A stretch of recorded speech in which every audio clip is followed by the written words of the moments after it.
हाँ भाई, एक सेल का वोल्टेज का मतलब क्या होता था? एक सेल जिसमें V का वोल्टेज डिफरेंस है या एक बैटरी जिसमें V के वोल्टेज डिफरेंस है, इसका मतलब होता था कि वो 1 कूलाम को कितनी एनर्जी देने वाला है। यानी अगर कोई 10 वोल्ट की बैटरी है तो इसका मतलब वो 1 कूलाम को हाई टर्मिनल से लो टर्मिनल जब पहुंचाएगा तो वो कितनी एनर्जी खर्च करेगा? कितनी एनर्जी खर्च? 10 जूल फॉर 1 कूलाम। तो अगर वोल्टेज का मतलब है कि अगर वो रेगुलर काम अपना कर रहा है हाई से लो में चार्ज भेजने का, तो वो 10 जूल 1 कूलाम को देगा, तो क्यू कूलाम को कितना वर्क डन करेगी बैटरी? ये बल्कि हम लोग कर चुके हैं। तो जब बैटरी क्यू कूलाम हाई से लो सप्लाई करती है, जिसको हम बोलते हैं चार्जिंग मोड। यहां सोचो मैंने कैपेसिटर लगा रखा है, यहां मैंने एक कैपेसिटर लगा रखा है और उसको हम चार्ज कर रहे हैं। बैटरी ने क्यू चार्ज भेजा है तो यहाँ प्लस क्यू आएगा और ये प्लस क्यू सामने आएगा तो उसके सामने वाले में माइनस आएगा और यहाँ से क्यू रिपेल कर दिया जाएगा। जब भी इधर प्लस आता है तो सामने क्या आता है? माइनस। या ऐसे कह सकते हैं माइनस इसलिए आया है कि प्लस ने प्लस को रिपेल कर दिया है तो सामने क्या आया है? माइनस। खैर, तो यहां वाला क्यू वहां नहीं जाता है, यहां वाला क्यू सामने वाले को इंड्यूस करता है कि वो प्लस क्यू भेजे, तो वो प्लस क्यू वापस बैटरी को आता है। बैटरी कभी अपनी इम्बैलेंसिंग नहीं करती, जितना क्यू भेजती है उतना क्यू ले भी लेती है। हम पूरा क्रेडिट बैटरी को ही देंगे कि ये क्यू इसलिए फ्लो किया है क्योंकि बैटरी उससे कनेक्ट करी गई है। तो अगर मैं कहूं बैटरी ने क्यू चार्ज फ्लो कराया है जब हम कैपेसिटर की चार्जिंग कर रहे हैं, ये कैपेसिटर की चार्जिंग है और बैटरी की डिस्चार्जिंग है ना, वाइल चार्जिंग द कैपेसिटर। तो जब हम कैपेसिटर को चार्ज करेंगे तो उस दौरान बैटरी एनर्जी खर्च करेगी या स्टोर करेगी? बैटरी एनर्जी खर्च करेगी और कैपेसिटर एनर्जी। तो अगर मैं पूछ रहा हूं बैटरी ने कितनी एनर्जी खर्च की, तो हम बता सकते हैं यार, V होता है 1 कूलाम के लिए एनर्जी खर्च, तो Q कूलाम के लिए एनर्जी खर्च कितना होगा? हाँ, while supplying Q charge, while supplying Q charge कितना होगा? हाँ, Q इंटू V। ये हम वर्क डन बाई बैटरी कह सकते हैं या energy given by the battery, एक ही मतलब है। इतनी एनर्जी बैटरी ने किसको दी है? इस पूरे सर्किट को दी है। तो इस सर्किट में कौन कौन है? कैपेसिटर और वायर में कुछ भी रेजिस्टेंस भी होगा, ये ना भूले कि वायर कोई भी हो उसमें कुछ ना कुछ रेजिस्टेंस जरूर होता है। तो ये एनर्जी बैटरी ने दी है किसको? कैपेसिटिव सर्किट को, जिसमें थोड़ा बहुत रेजिस्टेंस होगा और कुछ ना कुछ। उल्टा काम क्या हो सकता है कि सोचो हम यार एक बैटरी में एक ऐसा कैपेसिटर लगाए जो पहले से बहुत ज्यादा चार्ज लेके बैठा है, बहुत ज्यादा चार्ज लेके बैठा है, इतना ज्यादा चार्ज कि इसका वोल्टेज बैटरी के वोल्टेज से भी ज्यादा है। तो उस केस में क्या हो सकता है? यानी ये बैटरी, ये सेल इसको चार्ज सप्लाई कर सकता है। तो इस दौरान बैटरी डिस्चार्ज हो रही है, चार्ज हो रही है? इस दौरान बैटरी को चार्ज मिल रहा है। और जब बैटरी को चार्ज मिलेगा तो उस दौरान कोई पूछे बैटरी ने कितना वर्क किया, तो हमें नेगेटिव लिखना चाहिए, है ना। वाइल डिस्चार्जिंग द कैपेसिटर, जब कैपेसिटर डिस्चार्ज हो रहा है और बैटरी चार्ज हो रही, तो वर्क डन बाई बैटरी क्या होगा? Minus QB. ये वर्क डन बाई बैटरी क्या होगा? Minus QB. ये बात हम कर रहे हैं कि बैटरी ने कितना वर्क किया जब चार्ज किया किसी कैपेसिटर को, खाली कैपेसिटर को, और ये किसी कैपेसिटर ने बैटरी को चार्ज किया। ऐसा उल्टा भी हो सकता है। ये कब हो सकता है? जब कोई कैपेसिटर बैटरी से भी ज्यादा वोल्टेज रखेगा। ठीक है। अगली बात आती है कि जब कोई सेल को, कैपेसिटर को चार्ज किया गया, कैपेसिटर को चार्ज किया गया, तो कैपेसिटर ने कितनी एनर्जी स्टोर करी, कितनी स्टोर करी? तो लोगों के दिमाग में आ सकता है कि जितनी बैटरी ने दी उतना कैपेसिटर ने स्टोर किया।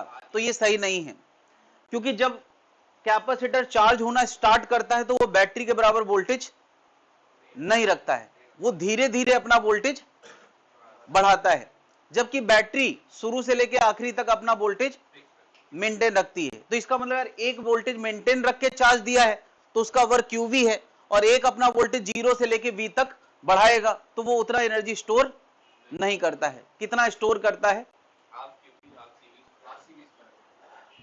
तो वो निकालने के लिए एक तरीका है, बट यहां पर चलो मैं थोड़ा सा वर्क बता देता हूं। देखो यार, मैं यहां कह रहा हूं कि अभी अभी कुछ एनर्जी कैपेसिटर में स्टोर हुई है du। तो du किसी कैपेसिटर में स्टोर हुई है जिसका वोल्टेज अभी तक V डेवलप हो चुका है। ये धीरे धीरे चार्ज हो रहा है, अभी तक इसमें V का वोल्टेज आ चुका है। तो V वोल्टेज के अगेंस्ट अगर कोई Q चार्ज फ्लो करेगा तो उसका वर्क, उसके अंदर स्टोर्ड एनर्जी होगा Q into dQ into V। देखिए V उस समय का वोल्टेज है और Q अभी अभी उसके अंदर, dQ चार्ज अभी अभी उसके अंदर आया है, तो उसमें कितनी एनर्जी बढ़ गई? V into dQ। तो क्या पता है कैपेसिटर का जो V होगा वो फिक्स होगा या वेरिएबल होगा? अगर इसमें पहले से कुछ Q चार्ज आ चुका है तो उस चार्ज के हिसाब से इसका वोल्टेज होगा। क्या हम लोगों ने एक फॉर्मूला पढ़ा है C equal to Q by V, तो V इक्वल टू क्या होगा? Q बाई सी। बताओ। अच्छा, C एक फिक्स पैरामीटर है, जैसे जैसे कैपेसिटर का Q बढ़ेगा वैसे वैसे कैपेसिटर का वोल्टेज भी बढ़ेगा। तो मैं क्या कह रहा हूं कि इसका V कैसा है? वेरिएबल है। अगर ये फिक्स होता तो पूरा U निकालते, QV आता, बैटरी बराबर आता, लेकिन ये वेरिएबल वोल्टेज है, इसलिए कैपेसिटर के लिए हमें पूरा U निकालने के लिए इसको इंटीग्रेट करना पड़ेगा। और V की जगह मैं क्या लिखने वाला हूं? 1 बाई सी इंटू क्यू। अरे ये Q बाई सी को क्या लिख सकते हैं? 1 बाई क्यू इंटू, और Q की लिमिट कहां से कहां तक? तो ये कैपेसिटर शुरू में अनचार्ज था, यानी कोई चार्ज नहीं था, और आखिरी में इसके अंदर फुल चार्ज कैपिटल Q का आता है। इसको सॉल्व करोगे तो ये आंसर आएगा Q स्क्वायर बाई 2, लिमिट रखोगे 0 से Q, तो ये आंसर आएगा हाफ Q स्क्वायर बाई सी। एनर्जी स्टोर्ड का फॉर्मूला आ गया है हाफ Q स्क्वायर बाई सी। ये अगर कोई कैपेसिटर 0 से Q चार्ज तक पहुंचा है, 0 से Q चार्ज तक, तो इतनी एनर्जी वो स्टोर करके बैठा है। अच्छा बताओ, जब कैपेसिटर फुल चार्ज हो चुका है, फुल चार्ज हो चुका है, उसका हमें चार्ज पता है, C पता है, तो क्या हम Q को CV लिख सकते हैं?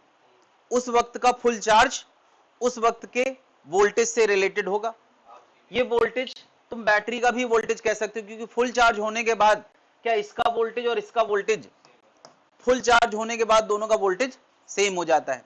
तो जब कैपेसिटर फुल चार्ज हो चुका है तब का वोल्टेज और तब का चार्ज ऐसे रिलेटेड होगा कि नहीं?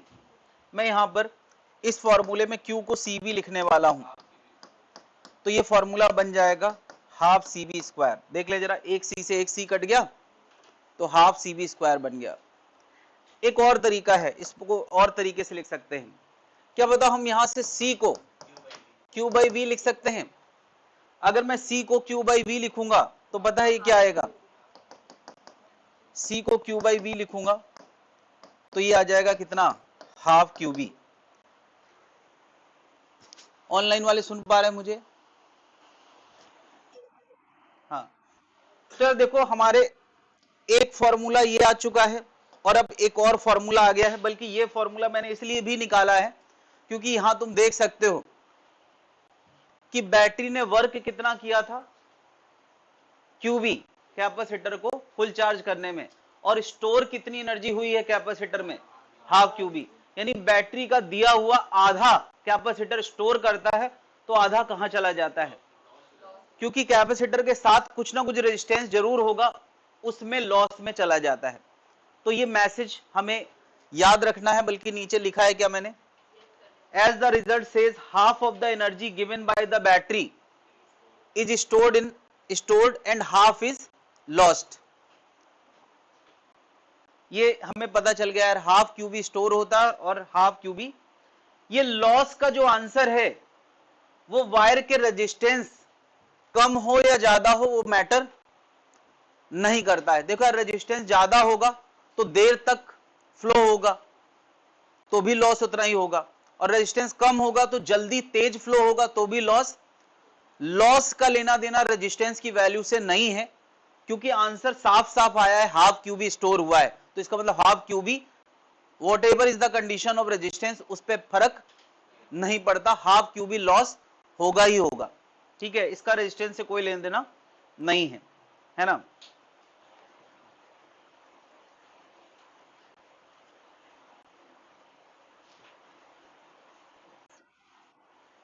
हाँ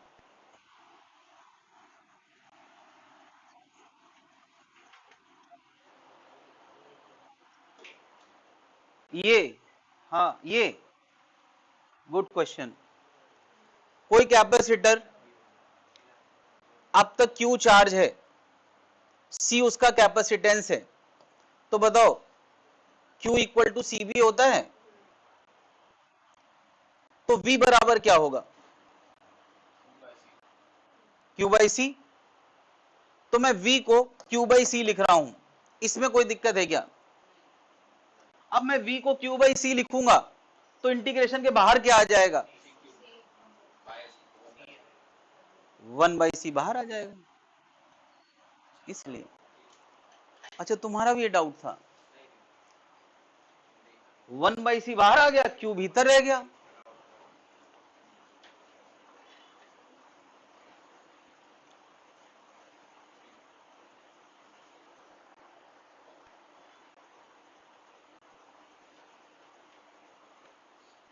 हाँ भाई, तो 2 point increase the time of charge, D distribution नहीं, time of charge, but as the resistance of the wire increase time of charge will be increase, charging time बढ़ जाएगा। ये लॉस वायर के अंदर से जो हीट निकलेगी उस फॉर्म में, या कुछ ग्लो हो जाए लाइट के फॉर्म में, इलेक्ट्रोमैग्नेटिक रेडिएशन के फॉर्म में, या साउंड के फॉर्म में निकल सकता है। ये सारी बातें सबको क्लियर हो जाना चाहिए। जगह थोड़ा कम है, एडजस्ट करके उतने में ही लिखना है। लिख लिया है, ठीक है। एडजस्ट करना भी सिखाना है, लाइफ में ऐसी बहुत बार सिचुएशन आएगी कि हमें कम में ज्यादा एडजस्ट करना पड़ेगा, तो वो कहाँ सीखोगे यार, सारा ठेका मैंने ही ले रखा है सब कुछ सिखाने। होने लगी ना,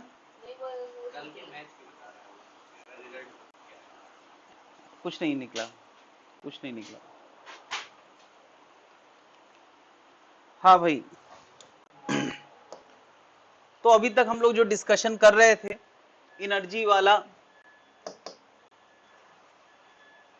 वो हर तरह के कैपेसिटर के लिए काम करेगा। अभी तक जो हम लोग डिस्कशन किया है, सी कैसे निकाला जाता है वो भी एक जनरल अप्रोच थी। सी कैसे निकाला जाता है, Q बाई वी होता है सी, किसी तरह से या तो Q को V के टर्म में लिख दो या V को Q के टर्म में, तो डायनेमिक टर्म खत्म हो जाता था, फिक्स टर्म में C आ जाता था। बस ये सेंट्रल आइडिया था। तो हमने बहुत सारे C के फॉर्मूले निकाले, है ना, इन जनरल सबके, और इन जनरल सब के लिए ही एनर्जी की बातें कर ली हैं। कैपेसिटर कोई भी हो, अगर बैटरी ने Q चार्ज सप्लाई किया है तो कितनी एनर्जी देगा,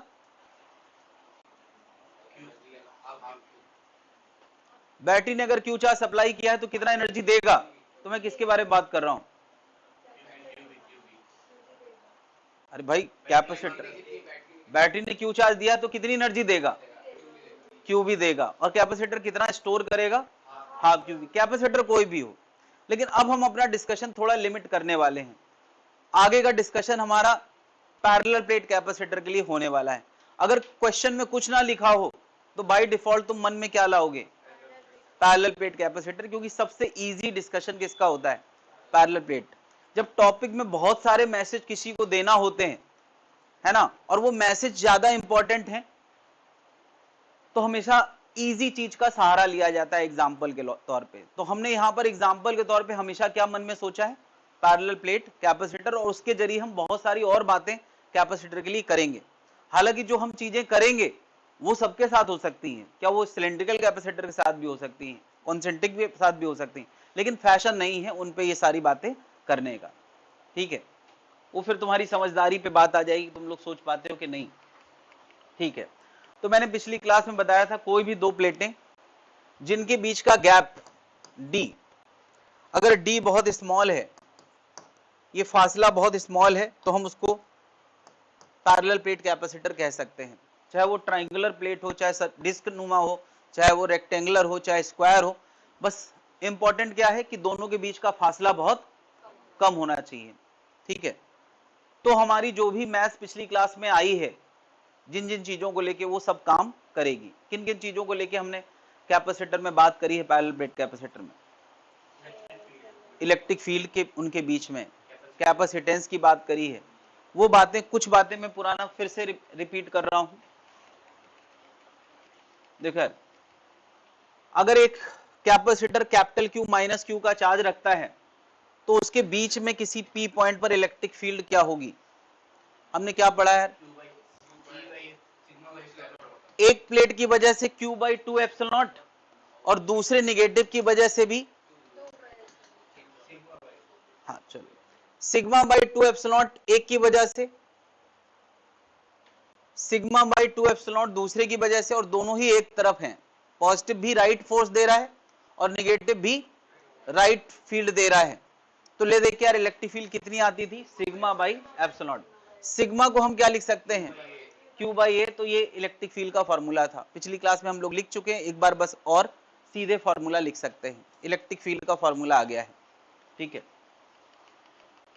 इलेक्ट्रिक फील्ड के बाद अगला फॉर्मूला है, क्या बता, एक प्लेट पॉजिटिवली चार्ज है, एक प्लेट निगेटिवली चार्ज है, तो क्या इस पॉजिटिव वाली और इस निगेटिव वाली प्लेट में आपस में अट्रैक्शन फोर्स लग रहा होगा? अगर मैं इन दोनों प्लेट को बांध के ना रखूं, तो ये दोनों प्लेटें एक दूसरे से चिपक जाएंगी, या इनके बीच में कोई इंसुलेटर डाल दो, तो दोनों प्लेटें इंसुलेटर से सटी रहेंगी। दो तरीके हैं प्लेटों को रोकने के लिए, वरना प्लेटें आपस में चिपक जाएंगी। तो यार, चिपकने के लिए कितना फोर्स इनमें लग रहा है, कितना अट्रैक्शन फोर्स है? क्या हम ये कूलॉम्स लॉ से लिख सकते हैं? F बराबर K Q1 Q2 by R square लगा सकते हैं? लगा सकते हैं? नहीं लगा सकते हैं, क्योंकि कूलॉम्स लॉ किनके लिए काम करता है? Point charge. क्या ये प्लेटें पॉइंट चार्ज हैं कि नहीं? और जब पॉइंट चार्ज ना हो, तो फोर्स लाने का हमने तरीका क्या बनाया था? पहले हम सिस्टम की वजह से कहीं पर E निकालते थे। E होता था यहां रखे हुए यूनिट कूलाम पे लगने वाला फोर्स। तो अगर Q कूलाम रखा है, तो उस पे लगने वाला फोर्स क्या होता था? QE। ये भूलना नहीं किसी को कि हमने ये सब बातें, E की बातें करना क्यों शुरू करी थी? इसीलिए करना शुरू करी थी कि कूलाम्स लॉ हर शेप के लिए लगाया नहीं जा सकता। हाँ, तो अब बता, फोर्स लाने की हमारी अप्रोच क्या होगी? हाँ, हम एक को सिस्टम मानेंगे और उसकी वजह से दूसरे रीजन पे E निकालेंगे, है ना, और फिर उस E का इस Q के साथ मल्टीप्लाई करेंगे, तो फोर्स आ जाएगा। या देखो, एक सिस्टम होता था, उसके प्रेजेंस में E पता करना पड़ता था, और फिर Q इंटू E करते थे। फिर F बराबर होगा Q इंटू E, होगा कि नहीं? तो अब बात आती है कि इलेक्ट्रिक फील्ड कितनी। तो अब लोगों के दिमाग में आ सकता है कि इलेक्ट्रिक फील्ड का अभी अभी हमने ये फॉर्मूला लाया है, Q बाई एप्सिलॉन नॉट, ये उठा के रख दें, तो क्या ये रख सकते हैं या इसमें कोई गलती है? क्या गलती है? देखो, जब हम किसी एक को सिस्टम मानते हैं और वहां पे चार्ज रखते हैं, तो QE में Q उसका होता है जिस पर हम फोर्स निकाल रहे हैं, और E होता है ड्यू टू सिस्टम। ये ध्यान रखना है, Q है जिस पर हम फोर्स की बातें कर रहे हैं, ये चार्ज फोर्स एक्सपीरियंस कर रहा है, और E होता है जिसकी वजह से हम फोर्स की बातें कर रहे हैं। ठीक है, तो जब हम यहां Q इंटू E कर रहे हैं, तो E किसकी वजह से होना चाहिए? ड्यू टू वन प्लेट, और Q किसका होना चाहिए? Of other plate. बस मेरा ड्यू टू वन प्लेट। जबकि ये इलेक्ट्रिक फील्ड वन प्लेट की थी या दोनों प्लेट की थी? ये किसी बीच के रीजन में दोनों प्लेट की वजह से इलेक्ट्रिक फील्ड थी। तो अपने बेसिक बात नहीं भूलना है कि सिस्टम की वजह से फोर्स लाना हो, तो उसमें इस खुद के चार्ज की फील्ड नहीं रखते हैं। क्या इलेक्ट्रिक फील्ड सिस्टम की रखते हैं, या इसकी खुद की भी इलेक्ट्रिक फील्ड यहां जोड़ेंगे? खुद की नहीं रखते हैं। तो इलेक्ट्रिक फील्ड इस रीजन पे एक की वजह से कितना होगा? हाँ, वो होगा सिग्मा बाई 2 एप्सिलॉन, और सिग्मा को हम लिख सकते हैं Q बाई ए, तो ये बन जाएगा Q square by 2 epsilon. Force के डिस्कशन में हम कभी साइन नहीं रखते हैं, इतनी समझदारी हमारे अंदर है कि एक पॉजिटिव है एक निगेटिव है तो फोर्स अट्रैक्टिव होगा, राइट वाले को लेफ्ट लगेगा, लेफ्ट वाले को राइट लगेगा।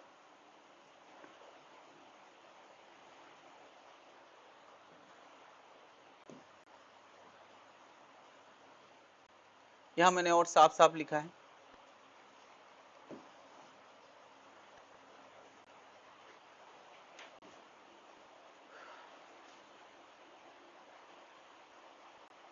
तो देखो यार फोर्स का आंसर अगर आ गया है तो फोर्स को लेके बहुत सारे क्वेश्चंस पूछे जा सकते हैं।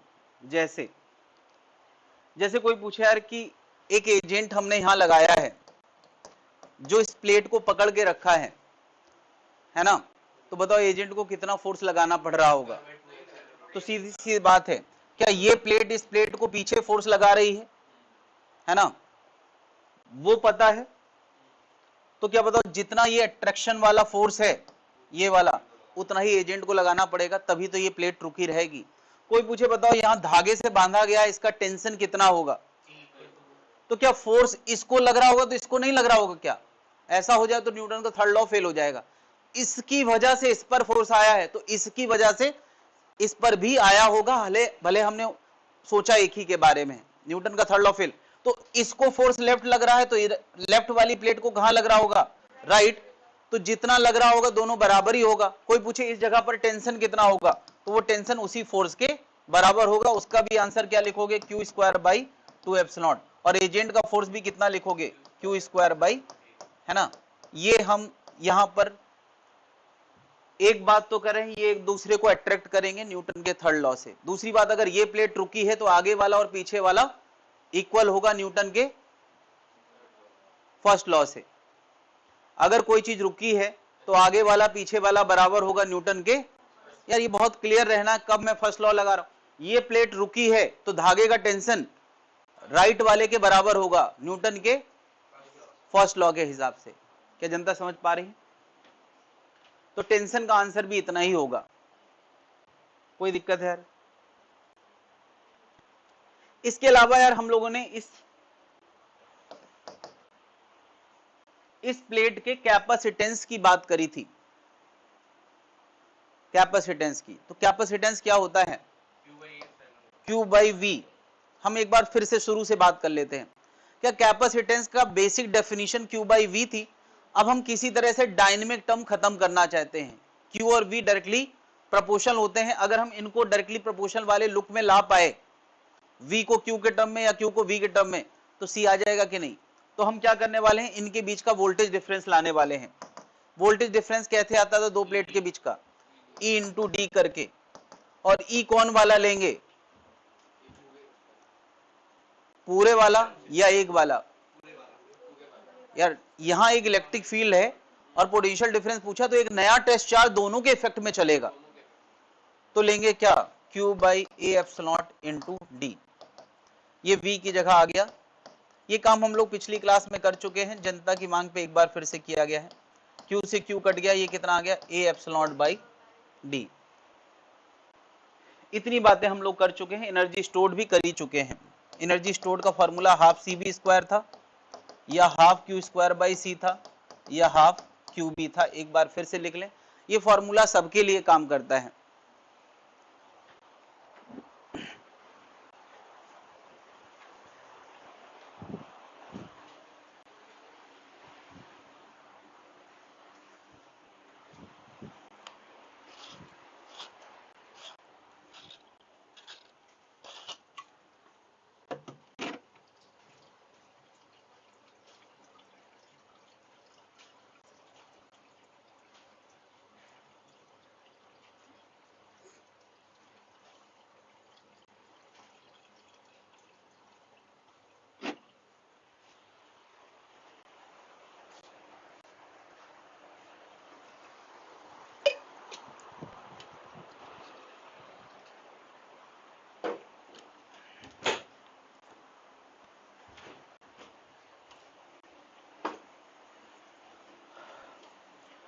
तो यार सबको ये फॉर्मूले अच्छे से रटना है और अब हम फॉर्मूलों पे बेस्ड कुछ बातें करने जा रहे हैं।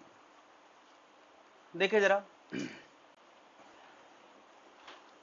एक सिचुएशन है कि हमने पैरेलल प्लेट कैपेसिटर को एक बैटरी से जोड़ा है। ऑब्वियसली यार बैटरी इसको फुल चार्ज करके रखेगी, जितना भी चार्ज आना होगा आ जाएगा। अब ये बैटरी जुड़ी हुई है और हम इनकी प्लेटों के बीच का फासला बढ़ा रहे हैं, ठीक है। दूसरे केस में बैटरी से हमने इसको चार्ज किया, फुल चार्ज किया, और फुल चार्ज करने के बाद बैटरी हटा दी,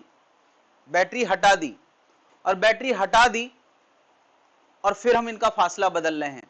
तो किन किन पैरामीटर में फर्क पड़ेगा, ये हमें बातें करना है। किन किन पैरामीटर में क्या क्या फर्क पड़ेगा, ये पैरामीटर सब जाने पहचाने यार। देखो, कैपेसिटेंस हम पढ़ चुके हैं, वोल्टेज हम पढ़ चुके हैं, charge, electric field, stored energy, ये सारे फॉर्मूले अभी तक पढ़ चुके हैं। लेकिन इन फॉर्मूलों को कैसे अप्लाई करना है, कौन सा फॉर्मूला कहां लगाना ज्यादा बढ़िया है, ये सब सोचना पड़ेगा। चलो बता, अच्छा अगर बैटरी जुड़ी है तो हम किस बात की गारंटी ले सकते, क्या नहीं बदलेगा। देखो यार, बैटरी जुड़ी है तो जितना वोल्टेज डिफरेंस बैटरी के बीच में होगा, क्या उतना वोल्टेज डिफरेंस प्लेट्स के बीच में होगा। याद है ना यार, सास सास से मिली, बहू बहू से मिली, तो जो डिफरेंस इस सास बहू का था वही डिफरेंस नई सास बहू में आ गया। बात समझ रहा है। तो इसीलिए जब नई बहू घर पे आए तो ज्यादा सासों से सास को मिलना नहीं चाहिए और बहू को बहू से भी नहीं मिलना चाहिए। डिफरेंसेस आने की वजह यही होती है। खैर, यहां चार्ज किया, बैटरी चली गई, आइसोलेटेड फैमिली, शादी के बाद बहू अपने नए घर में चली गई, सास से बहू को कोई मतलब नहीं। वो जॉब करने वाले लोगों का ये होता है, और आजकल ऐसे ही ढूंढते हैं ज्यादा कि सास से मतलब ही न रहे, ऐसा घर ढूंढो। तो ये आइसोलेटेड कैपेसिटर है, पॉजिटिव से पॉजिटिव का कनेक्शन, नेगेटिव से नेगेटिव का कनेक्शन हो ही नहीं पाएगा। मोहल्ला ही नहीं है, मोहल्ले वाले हैं तो लोग बात ही नहीं करते, है ना। बात करते हैं तो उनके टॉपिक डिफरेंट होते हैं। अच्छे लोग, मतलब सो कॉल्ड अच्छे लोग, बाकी उनमें भी बहुत सारी कमियां हैं, क्या बताऊं मैं, हर तरह से पॉजिटिव नेगेटिव। हाँ, तो मैं क्या कह रहा हूं, इसमें क्या चीज की गारंटी है, क्या नहीं बदलेगा। जितना भरा है उतना भरा रहेगा, है ना, उसमें बदलाव नहीं आएगा। इसका वोल्टेज डिफरेंस जो शुरू में क्रिएट हो गया था बस उतना ही रहेगा, अब बदलने वाला नहीं है। लेकिन ध्यान रखें, मैंने क्या किया है, इनके बीच का सेपरेशन यानी डी को बढ़ाया है, सेपरेशन को बढ़ाया है, डी को बढ़ाया है। तो किन किन बातों पे फर्क नहीं पड़ेगा, गारंटी हो गई। यहां ये क्या रहेगा, सेम वोल्टेज सेम रहेगा, और इस वाले में जितना भरा है उतना भरा रहेगा, चार्ज सेम रहेगा। बाकी पैरामीटर या तो घटेंगे या तो बढ़ेंगे। तुम्हें सोच के लिखना है क्या बढ़ेगा क्या घटेगा। क्या मैं मौका दूं या सीधे शुरू हो जाऊं। अरे मौका देना चाहिए भाई, दिया।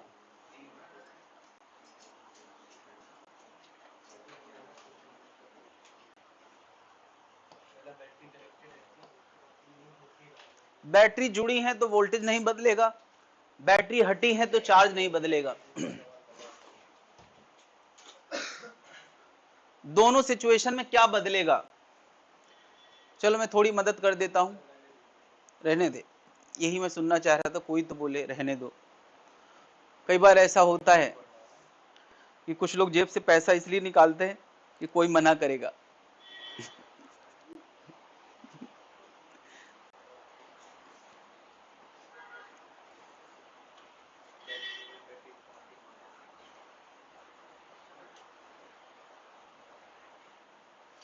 रिकॉर्डिंग का ऑर्डर आने लगा है लोगों का, रिकॉर्डिंग भेज देना।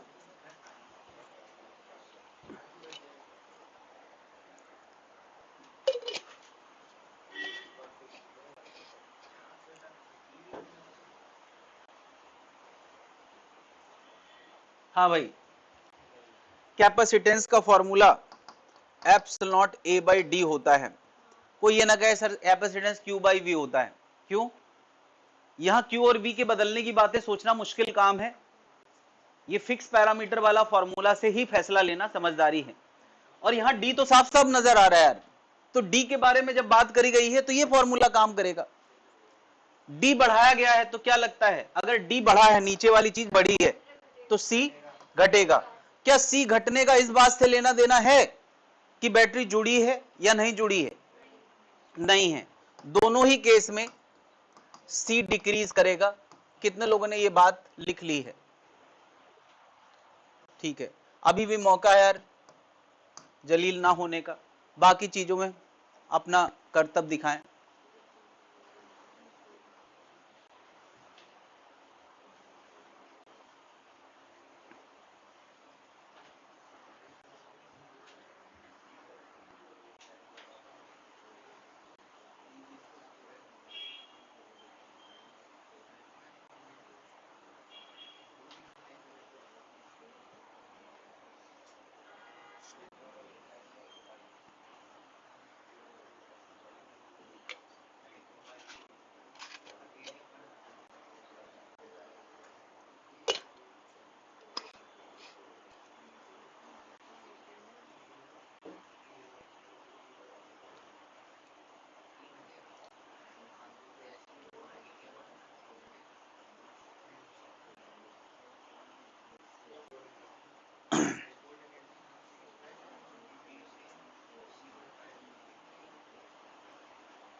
हाँ भाई, वोल्टेज के बारे में हम यहां श्योर हैं क्योंकि बैटरी शुरू से आखिरी तक जुड़ी रही है, तो जितना डिफरेंस है उतना डिफरेंस मेंटेन रहेगा।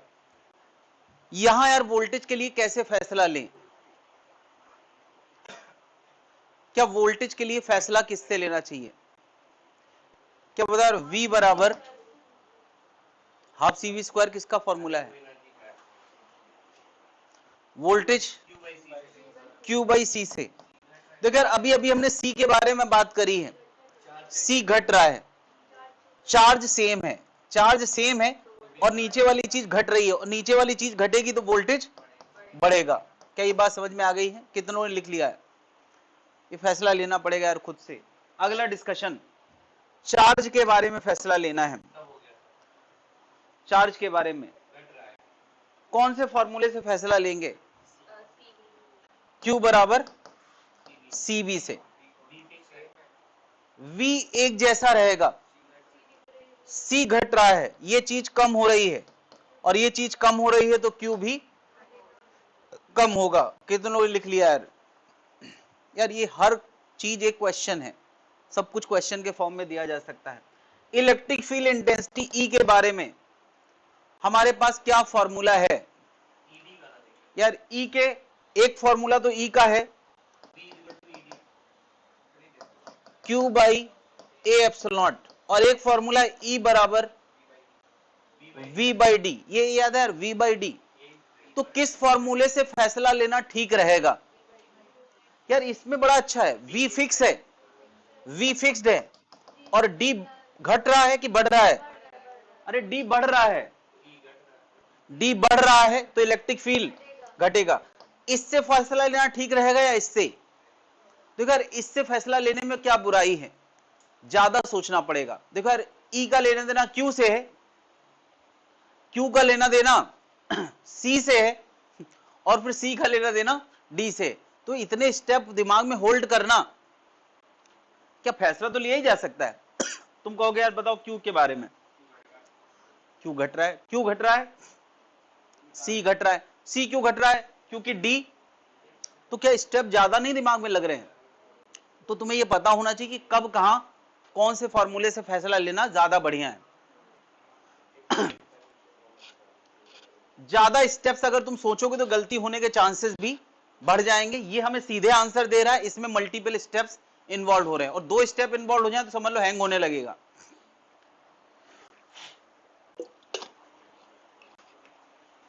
अब बता, इसमें इलेक्ट्रिक फील्ड के बारे में फैसला लेना है, क्या इस फॉर्मूले से फैसला लेना बढ़िया होगा कि नहीं? क्योंकि ना एरिया बदल रहा है, ना एप्सिलॉन बदल रहा है, ना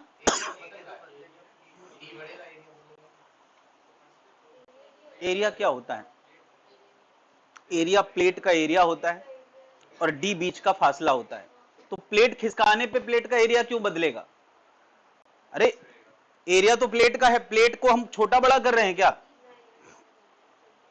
भैया तुम एरिया को कैसे, बगल में जो जगह दिखती है उसको एरिया बोलते हो क्या? प्लेटें ऐसे लेट के रखी इधर जो, उसको एरिया समझते थे क्या आज तक? एरिया प्लेट का होता है और प्लेटें बदल नहीं रही हैं, तो एरिया बदल नहीं रहा, एप्सिलॉन बदल नहीं रहा, और क्यों? जब तीनों नहीं बदल रहे हैं तो इलेक्ट्रिक फील्ड सेम रहेगा। कितने लोगों ने ये ले लिया है फैसला? क्या इसको V बाई डी से फैसला लेना अच्छा रहता? नहीं, तो V के बारे में सोचना पड़ता, और V के बारे में सोचने के लिए C के बारे में, और C के बारे में सोचने के लिए D के बारे में। जरूरी थोड़ी यार क्वेश्चन इतने सीक्वेंस में कोई पूछेगा, हो सकता है सीधे यही क्वेश्चन आ जाए तो तुम यहीं से फैसला लोगे, ना कि वहां से। एनर्जी स्टोर्ड U, किस फॉर्मूले से यहां फैसला लेना चाहेंगे? U बराबर हाफ CV स्क्वायर से लेना ठीक रहेगा। V फिक्स्ड है, ये फिक्स्ड है, और C के बारे में क्या ख्याल है?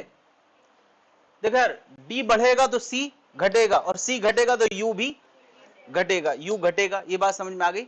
यही फॉर्मूला सबसे बढ़िया चॉइस है। यहां के लिए क्या ये फॉर्मूला अच्छी चॉइस है? नहीं। क्यों? क्योंकि यार यहां V भी बदल रहा है, C भी बदल रहा है, दो दो बदले तो समझ लो हैंगिंग प्रॉब्लम शुरू हो जाएगी। किस फॉर्मूले से फैसला लेना चाहिए? हाफ क्यू स्क्वायर बाई, क्योंकि Q सेम है, एक चीज तो कम से कम सेम दिख रही है, Q सेम है, और C के बारे में क्या ख्याल है? C घट रहा है तो U बढ़ेगा। कितनों ने कर लिया यार? कि जनता समझ पा रही है? देखो यार, हर फॉर्मूला हर सिचुएशन के लिए काम नहीं करेगा, इसीलिए हम मल्टीपल फॉर्मूले पढ़ रहे हैं। क्लियर भाई? कोई दिक्कत है? फॉर्मूलों से फैमिलियर हो गए हैं, और फॉर्मूले कब कहां कौन से लगाना चाहिए इससे भी फैमिलियर होना है। तो अभी मैंने यार प्लेटों के बीच का फासला बढ़ाया था, क्या यही क्वेश्चन घटाया के लिए नहीं कह सकते? तो क्या भूल जाओगे? तो क्या मुझे वो फिर से करके दिखाना चाहिए? यार भैया इतनी समझदारी अगर मैं एज्यूम नहीं करूंगा तो 2 रजिस्टर भर जाएंगे, तब भी कुछ नहीं होगा। फासला बढ़ाया है तो जहां जहां चीजें बढ़ी हैं, अगर फासला घटाऊंगा तो उल्टा हो जाएगा।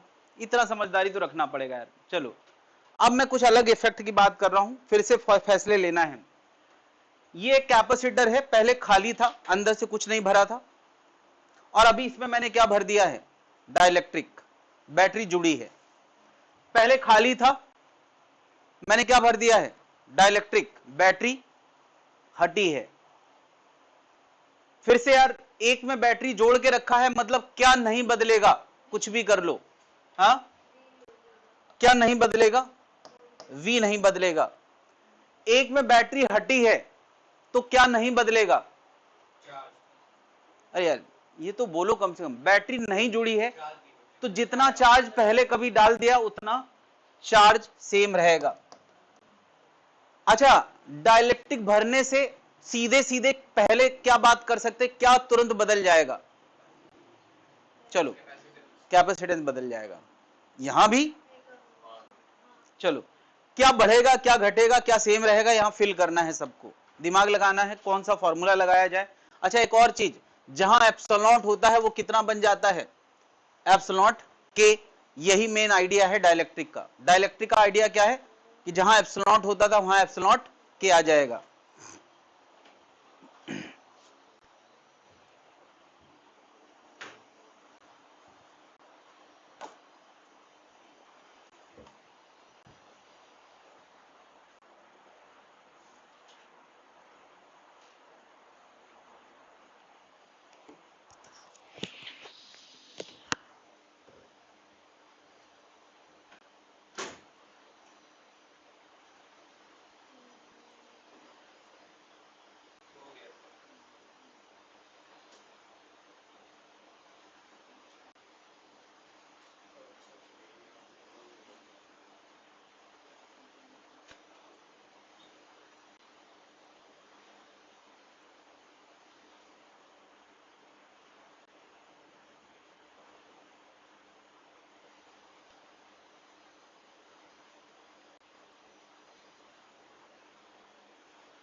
V फिक्स है, Q फिक्स है।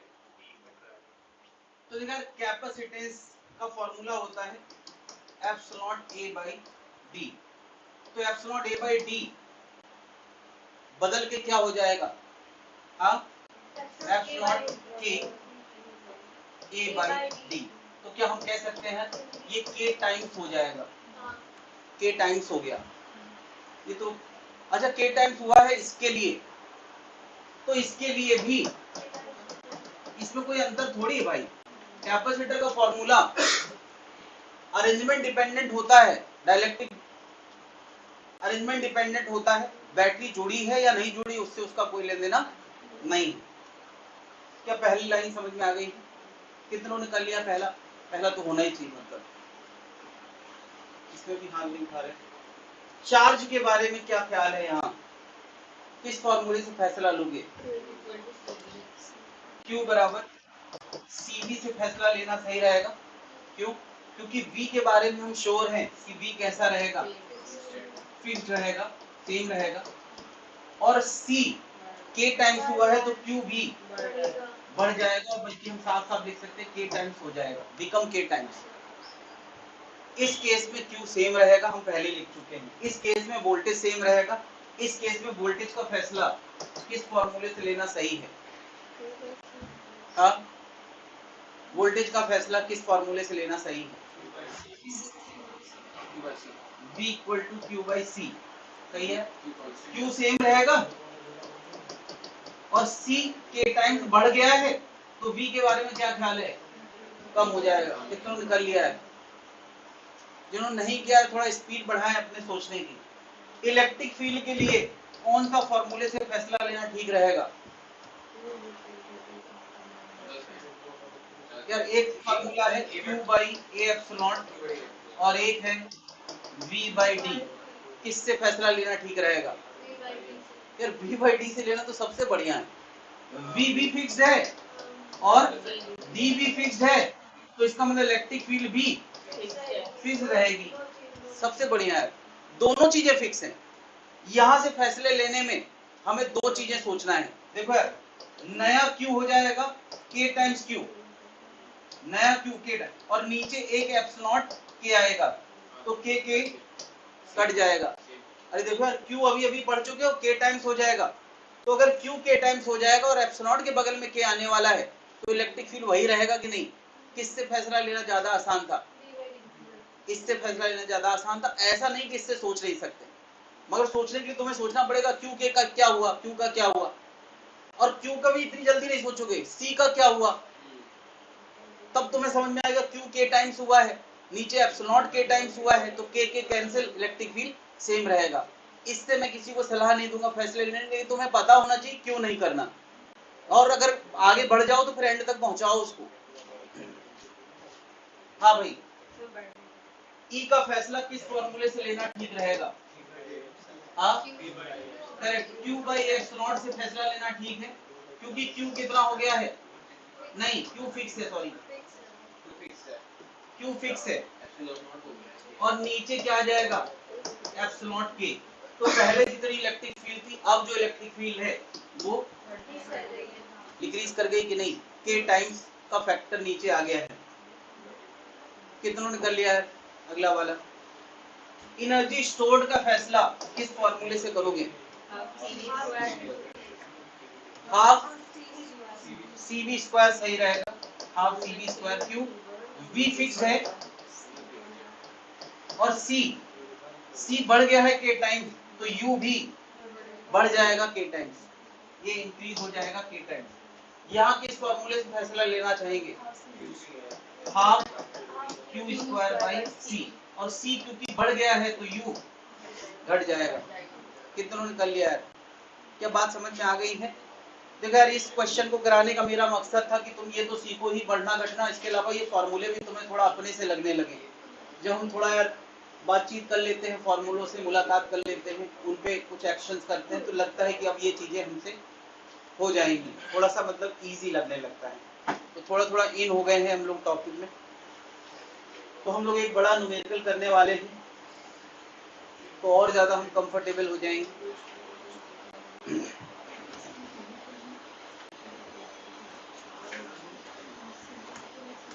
एक 5 माइक्रो फैरड, फैरड कैपेसिटर की यूनिट है, कैपेसिटेंस की यूनिट है।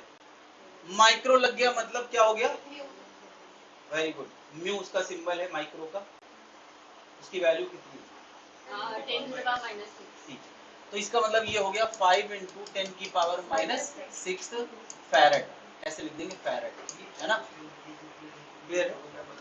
ये दिया है, वोल्टेज दिया है, एरिया ऑफ द प्लेट दिया है, और जो जो क्वेश्चंस यहाँ पूछे हैं सबको ट्राई करना है ना। इसको कितनी बैटरी से जोड़ा गया है, 10 वोल्ट की बैटरी से जोड़ा गया है ना। ये सारे क्वेश्चंस के आंसर बताना है, ठीक है। जब ये 6 क्वेश्चन हो जाएंगे तब सिचुएशन में थोड़ा बदलाव किया है, उसकी बात थोड़ी देर बात करेंगे, पहले इतना हजम करें, फॉर्मूले लगाएं, आंसर निकालें।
हो गया।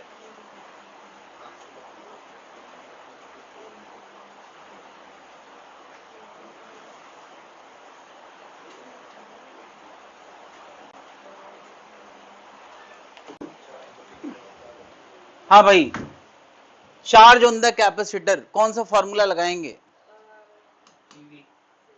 सीवी, सी दिया है 5 माइक्रो और वोल्टेज है 10, तो ये आएगा 50 × 10⁻⁻6 कूलाम, जिसको फैशन में ऐसे भी लिखा जाता है, म्यू सी का मतलब माइक्रो कूलाम, जैसा कि अभी अभी बताया गया, 50 माइक्रो कूलाम। कितने लोग आगे यार, आगे बढ़ते जाएं, एक स्टेप मुझसे आगे रहें। दोनों प्लेटों के बीच का फासला ऑनलाइन में सबका आ गया है, कशिश का आ गया है, प्रियांशी का आ गया है, अलीना का आ गया है, नव्या, विशेष यही है, आया नहीं, अरे यार ये तो आना चाहिए भाई, अब यार खाना लेके बैठोगे तो फिर आना नहीं हो पाएगा। Distance between the plates of capacitor, D लाना है दोनों प्लेटों के बीच में, कौन सा फॉर्मूला लगाने वाले यार, C बराबर एप्सिलॉन A बाई डी, तो D बराबर कितना, एप्सिलॉन A बाई C। तो यार एरिया ध्यान रखना यार, सेंटीमीटर स्क्वायर में दिया है तो उसको 10⁻⁻4 से मल्टीप्लाई करना पड़ेगा, तब वो मीटर में आएगा। और एप्सिलॉन की वैल्यू कितनी होती है, एप्सिलॉन की वैल्यू होती है 8.85 × 10⁻12, एरिया रखेंगे 2 × 10⁻4 और सी रखेंगे कितना 5 × 10⁻6। हाँ नहीं कर सकते हैं, कर ले, आंसर के डिपेंड करता है कि आंसर पास पास है या दूर दूर है, लिख सकते हैं। तो ये आंसर 3.54 × 10⁻10 आता है, मेरे पास बना बनाया आंसर है -10 मीटर। कितने लोग आ गया है, चलो कोई बात नहीं, नहीं आया बस तुमने फॉर्मूला सही लगाया मतलब सही है, वैल्यू सही रखी मतलब सही है, कम से कम यूनिट का ध्यान तो रखना चाहिए। Work done by the battery, battery ने कितना वर्क किया, क्या था फॉर्मूला, वर्क बराबर क्या था QV, तो Q है 50 म्यू। यार म्यू का मतलब 10 की पावर -6 से लिखना ना पड़े, इसलिए लोग ऐसे लिखते हैं, आलसी लोग। वोल्टेज कितना 10, बैटरी का वर्क पूछा है, फिक्स रहेगा, तो ये आएगा 500 इंटू 10 की पावर -6 जूल। माइक्रो जूल ऐसे लिख दिया जाता है, या म्यूजे लिखा होगा, मतलब micro joule. Energy stored in the capacitor, कौन से फॉर्मूले से लिखना चाहेंगे? U बराबर हाफ QV लिख सकते हैं, क्योंकि पिछला क्वेश्चन अभी अभी किया है। अगर नए सिरे से करना होता तो हाफ CB स्क्वायर करते, है ना। C क्वेश्चन में दिया है 5 माइक्रो और V दिया है 10 का स्क्वायर, तो ये आएगा 250 माइक्रो जूल। कितने लोग आ गया यार? 250 इंटू 10 की पावर -6 जूल। कितनी एनर्जी लॉस हो गई? तो ये तो हम ऐसे ही बता सकते हैं यार, इतना स्टोर हुआ है, इतना खर्च हुआ है, तो लॉस कितना हो गया? 500 में से 250 घटाओ, कितना लॉस हो गया? 250 माइक्रो जूल घट गई। दोनों प्लेट के बीच में लगने वाला फोर्स, कौन सा formula? Q square by 2A epsilon.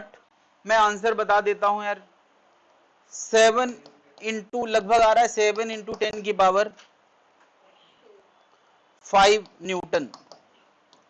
चलो मैंने ये फॉर्मूला बता दिया है, कोई अगर करना चाहे तो देर तक करके आंसर निकाल सकता है। ये तो कहानी हो गई पहले केस की, केस 1 की। केस 1 सॉरी, ये कहानी नॉर्मल कहानी जो गिवन डेटा था उसके आधार पे थी। अब इस कैपेसिटर में एक चेंज किया गया है, कैपेसिटर के बीच का फासला डबल कर दिया है। ऐसा लिखा है कि बैटरी कनेक्टेड रही, डिस्कनेक्ट कर दी गई, बैटरी हटा दी गई। अच्छा, जैसे इन्होंने लिखा बैटरी हटा दी गई, मतलब हम क्या मानने वाले हैं? बैटरी हटा दी गई, इसका मतलब है चार्ज फिक्स्ड हो गया। पहले तो तुरंत हमें यह समझ में आना, चार्ज नहीं बदलने वाला। तो ये सारे क्वेश्चंस फिर से बताना है नए अरेंजमेंट के लिए, जब बीच का फासला बदल दिया गया तो क्या नहीं बदलेगा? चार्ज। तो बताओ नया चार्ज हमें क्या आंसर लिखना चाहिए? सेम आएगा। कितना आएगा? 50 माइक्रो कूलाम। इस तो तुरंत ही लिख सकते हैं, बाकी आंसर्स के बारे में हमें बताना है। नया कैपेसिटेंस, तो नया कैपेसिटेंस होगा epsilon A by D by 2, नहीं हो जाएगा? अच्छा 2D हुआ है नया कैपेसिटेंस। क्या इतने का आंसर क्वेश्चन में दिया था पुराना वाला C? तो पुराना C बाई 2 हो गया है, मतलब पुराना वाला था 5 बाई 2, 2.5 माइक्रो फैरेड हो गया यार। कितने लोग मुझसे पहले कर लिया है? अगला नया V बताना है, तो नया V क्या होगा? Q बाई C, तो Q पुराना है और C 2.5 हो गया है, माइक्रो माइक्रो कैंसिल, ये आंसर आएगा 20 वोल्ट। वोल्टेज नया आ गया यार, थोड़ा बहुत कर लें पहले।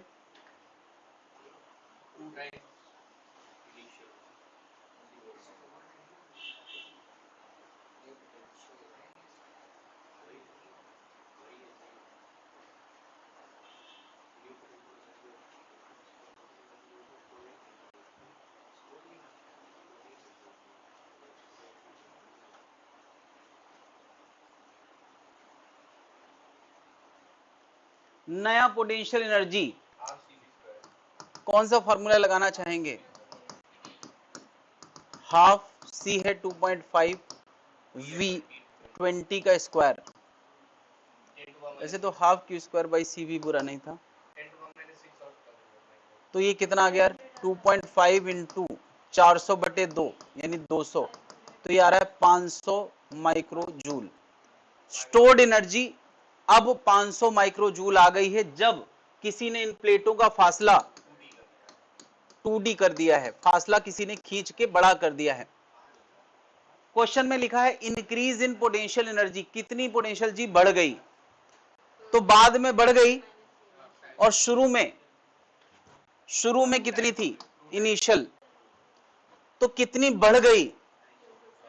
तो यार अगर टाइम्स में आंसर होता तब तुम 2 टाइम्स लिख सकते हो। कितनी बढ़ गई पूछा है तो तुम क्या लिखोगे, यू फाइनल माइनस 500 में से 500 माइक्रोजूल में से 250 माइक्रोजूल घटाएंगे तो कितना आएगा, 250 माइक्रोजूल। इतनी एनर्जी बढ़ गई, कितनी एनर्जी लॉस हो गई, तो जवाब है एनर्जी का लॉस यहां पर नहीं हुआ। पता है क्यों, क्योंकि लॉस तब होता था जब चार्ज वायर के थ्रू फ्लो होता था। क्या यहां पर चार्ज फ्लो हुआ है, क्या चार्ज फ्लो ही नहीं हुआ, चार्ज जितना था उसके अंदर बना रहा। किसी एजेंट ने जबरदस्ती खींचा है उसको, किसी एजेंट ने जबरदस्ती उसको खींचा है तो चार्ज फ्लो, और जब चार्ज फ्लो नहीं हुआ तो लॉस होगा कहां, नहीं होगा लॉस। ये बात समझ ले, इसका लॉस लॉस तब होता है जब चार्ज का फ्लो कहीं ना कहीं इन्वॉल्व होता है, यहां चार्ज का फ्लो नहीं हुआ है। क्वेश्चन पूछा है एजेंट ने कितना वर्क किया, एजेंट ने कितना वर्क किया इस दौरान, किस दौरान, जब उसने यहां से खींच के डबल किया उस दौरान। तो ये हमारा इनिशियल सिचुएशन है, ये हमारा फाइनल सिचुएशन है। यहां से यहां बदलने में क्या पोटेंशियल जी बदली है कि नहीं, लॉस हुआ नहीं है। तो एजेंट ने कितना वर्क किया, अब जरा वर्क एनर्जी का वो डिस्कशन याद करो।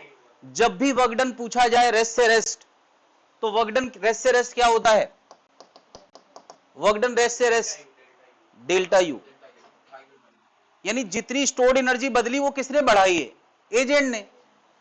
तो यार बाद की स्टोर्ड एनर्जी कितनी है, 500, शुरू की कितनी थी 250, तो वर्क डन बाय एजेंट भी कितना होगा 250 माइक्रोजूल। क्या जनता समझ पा रही है, work done by agent delta U के बराबर होना ही चाहिए। ये बात हम पूरी फिजिक्स के लिए कहीं भी कर सकते हैं। रेस्ट से रेस्ट का मामला है, ना चार्ज का मोशन बढ़ा है ना कोई प्लेट का मोशन बढ़ा है, तो delta U work done by agent के बराबर होगा। क्लियर है भाई लोग।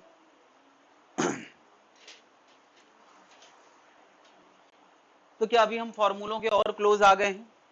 इस टॉपिक में मैं जानता हूं हर एक न्यूमेरिकल अगर ना करो तो न्यूमेरिकल में ही लोग फंसे रहते हैं। ये भी एक चीज है कि कुछ टॉपिक ऐसे होते हैं जिसमें न्यूमेरिकल हैंडल करना भी एक काम है, जो अगर हम कर रहे हैं, अगर हमने किसी तरह का न्यूमेरिकल लाइफ में कभी नहीं किया ना, तो समझ लो उस दिन गलती होने वाली है।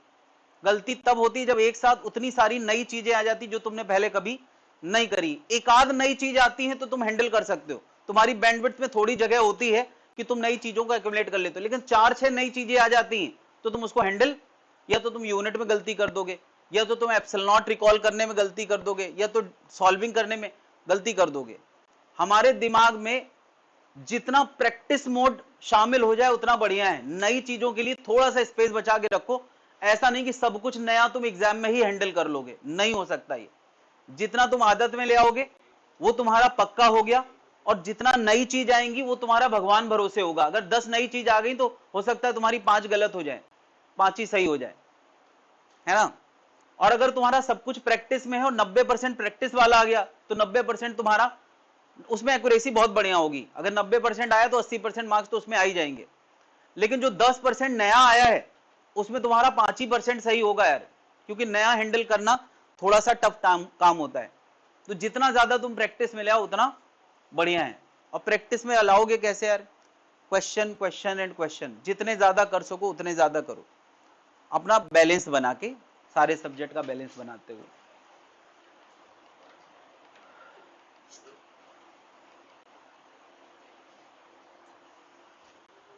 हम लोगों ने अभी अभी बात करी है कि कैपेसिटर के अंदर एनर्जी स्टोर होती है, नहीं तो किसी के मन में आया कि एनर्जी स्टोर होती है तो कैपेसिटर के अंदर ऐसे क्या संकेत आते हैं जिससे हम समझ सकते हैं कि एनर्जी स्टोर हो गई।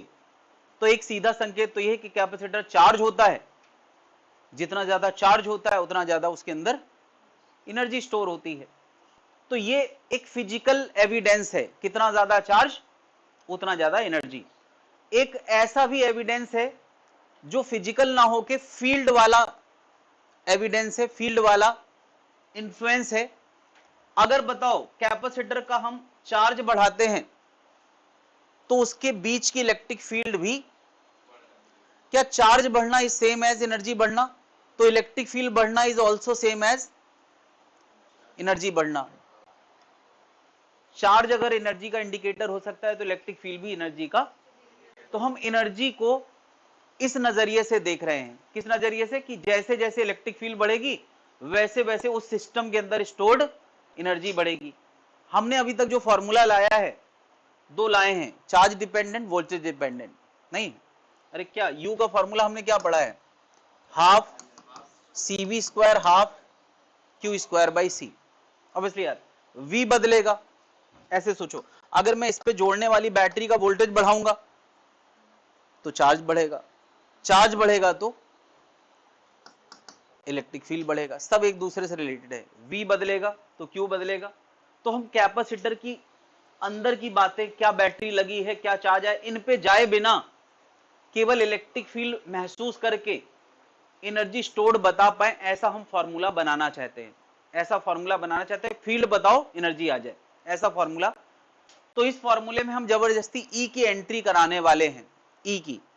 तो बता किसकी जगह E की एंट्री कराएं? C की जगह या V की जगह? V की जगह। V क्या होता है? ED। तो half C E into D का स्क्वायर। अच्छा यार D आया है तो मैं C को एप्सिलॉन A बाई डी लिख रहा हूं। एक D से एक D कटा, इसके अलावा जो बचा है उसको थोड़ा सजा के लिख देता हूं, half epsilon E square AD। ये स्टोर्ड एनर्जी का फॉर्मूला है, और स्टोर्ड एनर्जी जब भी हम निकालते हैं तो जूल में आती है। एप्सिलॉन क्या है? सबको पता है, फिक्स पैरामीटर है, जब तक मीडियम ना बदले तब तक एप्सिलॉन नहीं बदलता है। ई क्या है? कैपेसिटर के बीच में जो इलेक्ट्रिक फील्ड है, और हम चाहते थे कि यार यू का लेना देना किससे निकले? ई से। तो हम सीधे सीधे कह सकते हैं ई बढ़ेगा तो यू, ई अगर डबल होगा तो यू 4 टाइम्स हो जाएगा। अरे स्क्वायर है भाई, ई अगर डबल होगा तो यू, ई अगर ट्रिपल होगा तो 4 यू 9 टाइम्स हो जाएगा। क्या ये दिख रहा है सबको? यानी यू ई स्क्वायर के प्रोपोर्शनल है। और क्या है यहां पर? ए इंटू डी क्या है यार? ए है प्लेट का एरिया और डी है बीच का फासला, और एरिया इंटू बीच का फासला क्या ये volume of the inside region है जो प्लेटों के बीच में है, उस रीजन का वॉल्यूम है जहां इलेक्ट्रिक फील्ड पाई जाती है। ये आंसर बड़ा बढ़िया आया है, बड़े पैटर्न वाला आया है। इसको हम लिख सकते हैं volume of electric field region. Electric field region. तो यार जूल वाला आंसर आया है जब यहां वॉल्यूम मल्टीप्लाई हुआ है। नहीं, क्या इस कैपेसिटर का अगर मैं दोनों प्लेट का फासला बढ़ाऊं तो क्या बढ़ेगा? ई या वॉल्यूम? वॉल्यूम बढ़ेगा। तो वो वॉल्यूम बढ़ा है तो इसका मतलब उसकी एनर्जी भी, और वो एनर्जी कैसे बढ़ी? जिसने इसके बीच का फासला बढ़ाया, उस एजेंट ने जितना वर्क किया होगा वही उसकी एनर्जी। तो यार ये बड़े सॉलिड इंडिकेशंस हैं कि तुम किसी तरह से वॉल्यूम बढ़ा दो तो भी सिस्टम की एनर्जी बढ़ेगी, या तुम उस वॉल्यूम में एग्जिस्ट करने वाली इलेक्ट्रिक फील्ड किसी तरह से बढ़ा दो, तुम्हें जो करना हो करो, लेकिन इलेक्ट्रिक फील्ड बढ़ जाएगी तो सिस्टम की एनर्जी बढ़ जाएगी। अच्छा, क्या ये जो आंसर आया है half epsilon E square into volume, जब मैं इसको ऐसे लिख देता हूं तो इसमें ऐसा कोई पैरामीटर है जो कैपेसिटर की प्रॉपर्टी हो? मैं क्या कह रहा हूं, इसमें क्या पैरेलल प्लेट कैपेसिटर की कोई पहचान अभी बची है इस फॉर्मूले में या नहीं? अब नहीं बची है। देखो, वॉल्यूम तो किसी भी सिस्टम का हो सकता है जहां इलेक्ट्रिक फील्ड एग्जिस्ट करती हो, ई तो किसी भी चार्ज सिस्टम का हो सकता है। यानी इसके आंसर इतना बढ़िया आया है कि हम ये फॉर्मूला पैरेलल प्लेट कैपेसिटर कहने के बजाय हर वो सिस्टम का कह सकते हैं, हर वो सिस्टम का जहां ई एग्जिस्ट करता हो और जहां वो इलेक्ट्रिक फील्ड का कुछ वॉल्यूम एग्जिस्ट करता हो। यानी यार करते करते हम एक ऐसे फॉर्मूले में पहुंचे हैं जो लाया तो पैरेलल प्लेट कैपेसिटर से था, लेकिन आंसर सजेस्ट कर रहा है कि ये फॉर्मूला पैरेलल प्लेट कैपेसिटर के लिए नहीं, हर सिस्टम के लिए काम करेगा। हर वो सिस्टम जहां इलेक्ट्रिक फील्ड होगी और जहां वो इलेक्ट्रिक फील्ड का कुछ वॉल्यूम बोला जा सकता है ना। इसलिए ये कॉन्सेप्ट हमारे लिए थोड़ा इंपॉर्टेंट है, क्योंकि ये कैपेसिटर का डिस्कशन पैरेलल प्लेट कैपेसिटर का डिस्कशन नहीं है, हर उस सिस्टम का डिस्कशन है जहां ई होता है और जहां वो इलेक्ट्रिक फील्ड का कुछ वॉल्यूम होता है। तुम किसी तरीके से वॉल्यूम बदल दो तो स्टोर्ड एनर्जी बढ़ जाएगी, किसी तरह से ई बदल दो तो उसकी स्टोर्ड एनर्जी बढ़ जाएगी। यानी ये the formula is valid for all charge system, ऐसे लिख सकते हैं the formula is valid for all charge system, bracket में लिख दिया not only capacitor, not only capacitor, केवल कैपेसिटर के लिए नहीं, सबके लिए काम करेगा। ये नीचे वाली जगह बर्बाद ना करें, यहां भी मुझे कुछ लिखाना है, बची है जगह, ठीक है ठीक है।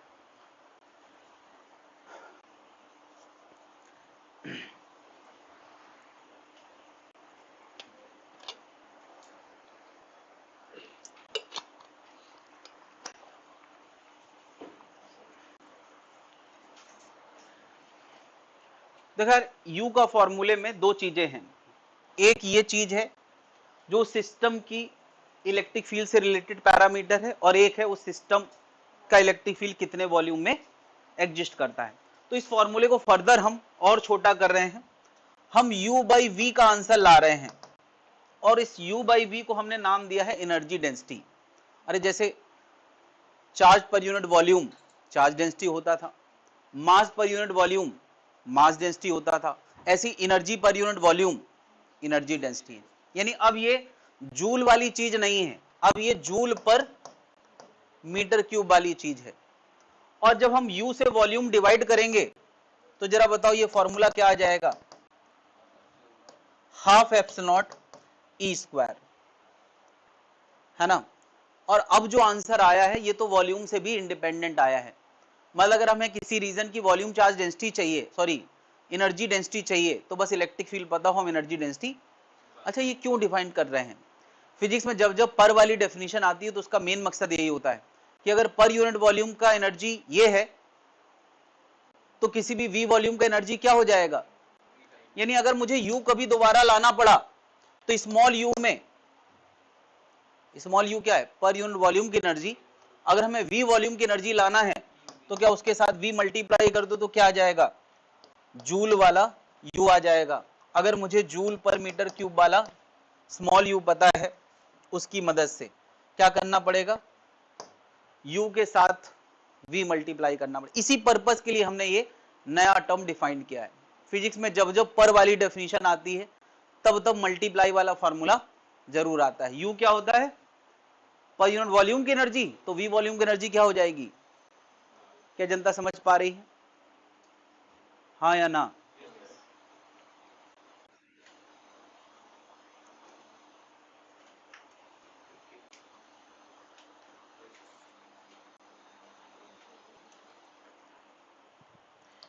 मैंने एक नीचे क्यूब बनाया है, क्यूब, और वहां पूछा एनर्जी स्टोर्ड कितनी होगी अगर इलेक्ट्रिक फील्ड ई है।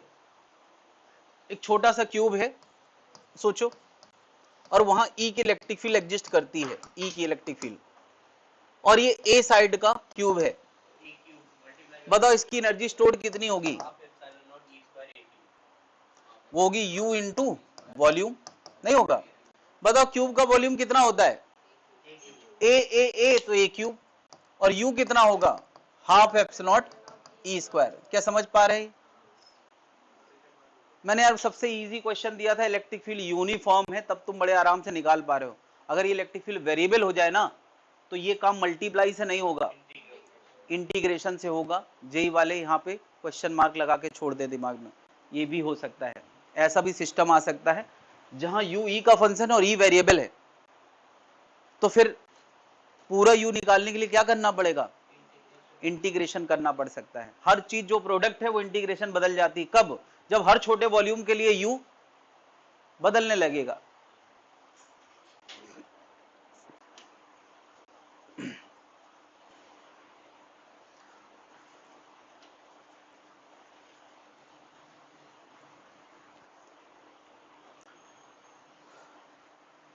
तो अब तुम्हारे होमवर्क में एक सेक्शन और जुड़ चुका है, और वो है सिंगल कैपेसिटर डीलिंग, पता नहीं ऐसी कुछ, इफेक्टिव से पहले वाला सारा, मे बी कि दूसरा सेक्शन भी आज हो ही जाए तो और बढ़ जाएगा होमवर्क।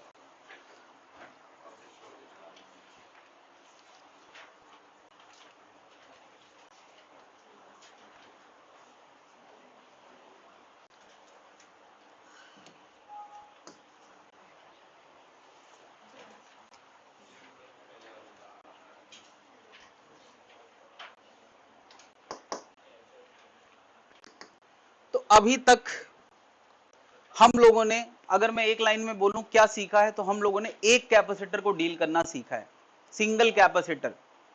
शुरू में हम लोगों ने कैपेसिटर के कैपेसिटेंस निकालने की बातें करी, तो वो भी सिंगल कैपेसिटर था, चाहे वो दो स्फीयर वाला हो, चाहे कॉन्सेंट्रिक स्फीयर वाला हो, चाहे सिंगल स्फीयर वाला हो, चाहे पैरेलल प्लेट कैपेसिटर, वो एक कैपेसिटर था। एक ही कैपेसिटर के बीच की फील्ड, एक ही कैपेसिटर का पोटेंशियल डिफरेंस, एक ही कैपेसिटर को चार्ज कराया, उसी की एनर्जी की बातें करी। तो अभी तक की डीलिंग सिंगल कैपेसिटर डीलिंग थी। और अब हम क्या पढ़ने वाले हैं, एक से ज्यादा कैपेसिटर जोड़ के एक सर्किट बनाया गया है, तो उनकी चार्जिंग, उनका वोल्टेज, ये सारी बातें, ऑब्वियसली उनके अंदर भी फोर्स की बातें, उनके अंदर भी फील्ड की बातें करी जा सकती हैं, बट इतना समझदारी सब में है कि अगर मुझे हर कैपेसिटर का क्यू पता चल जाए तो हम सब कुछ डिस्कस कर लेंगे। अरे सी पता हो, क्यू पता हो, सब कुछ डिस्कस कर लेंगे। तो अब उस पर हम ज्यादा बातें नहीं करेंगे कि हम पहले सर्किट बात करें और सर्किट में किसी एक कैपेसिटर के पीछे पड़ जाएं कि इसके अंदर का सब कुछ बताओ। बिल्कुल हो सकता है, बिल्कुल हो सकता है। सिंगल कैपेसिटर डीलिंग हमें आ गई तो सिंगल कैपेसिटर की बातें कभी भी कर सकते हैं। लेकिन अब हमारा मेन मकसद इस सेक्शन का क्या है कि एक से ज्यादा कैपेसिटर जुड़े हैं और उन कैपेसिटर में सी पता होंगे, उस कैपेसिटर को हम कैसे डील करें कि सबके चार्ज पता चल जाए। मेन मकसद है इतने सारे कैपेसिटर के सर्किट के अंदर चार्जिंग पता करना। और ये पता करने के लिए हमें सबसे पहले दो लॉ पढ़ना है।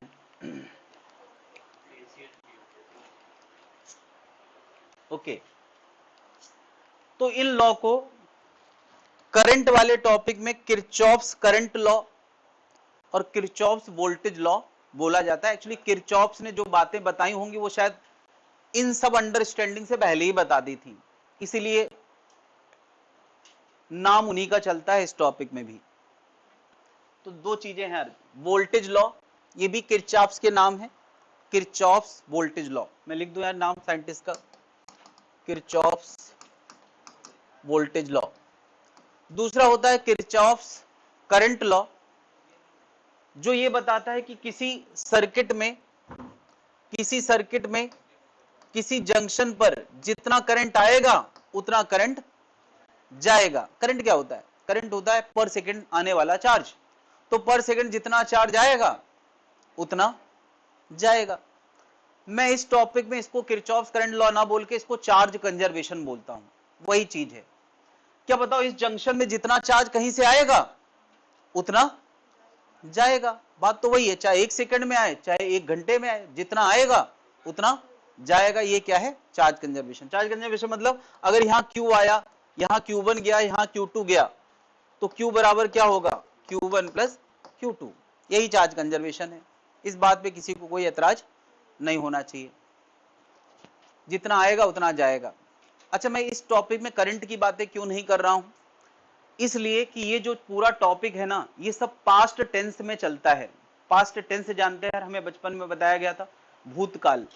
भूतकाल मतलब जो बीत चुका है, यानी हम इस सर्किट की डीलिंग सब कुछ होने के बाद करते हैं। सब कुछ होने का मतलब जितना चार्ज जहां आना था आ गया उसके बाद। तो इसका मतलब उसके बीच की भी कोई कहानी होती, बिल्कुल चार्जिंग की एक स्टोरी होती है कि ये चार्ज कुछ मिली सेकेंड का समय लेता है बैटरी से वहां तक पहुंचने में। तो उस मिली सेकेंड की डिस्कशन हम नहीं करते हैं।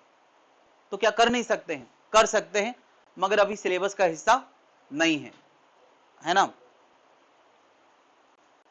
हम लोग स्टेडी स्टेट डिस्कशन करते हैं। स्टेडी स्टेट मतलब सब कुछ थमने के बाद। जबकि करंट वाले टॉपिक में वो जो डिस्कशन चलता है वो प्रेजेंट टेंस का होता है, मतलब कि बैटरी लगाई, रजिस्टर जोड़े, करंट फ्लो कर रहा है, तब की डीलिंग होती है। याद है, रहा है, रहे हैं, ये सब प्रेजेंट टेंस में आता है। बचपन में हमें यही बताया गया था, हिंदी से इंग्लिश समझाया गया था। अब आजकल तो इंग्लिश से इंग्लिश सिखाया जाता है, अच्छी चीज ये है। हाँ,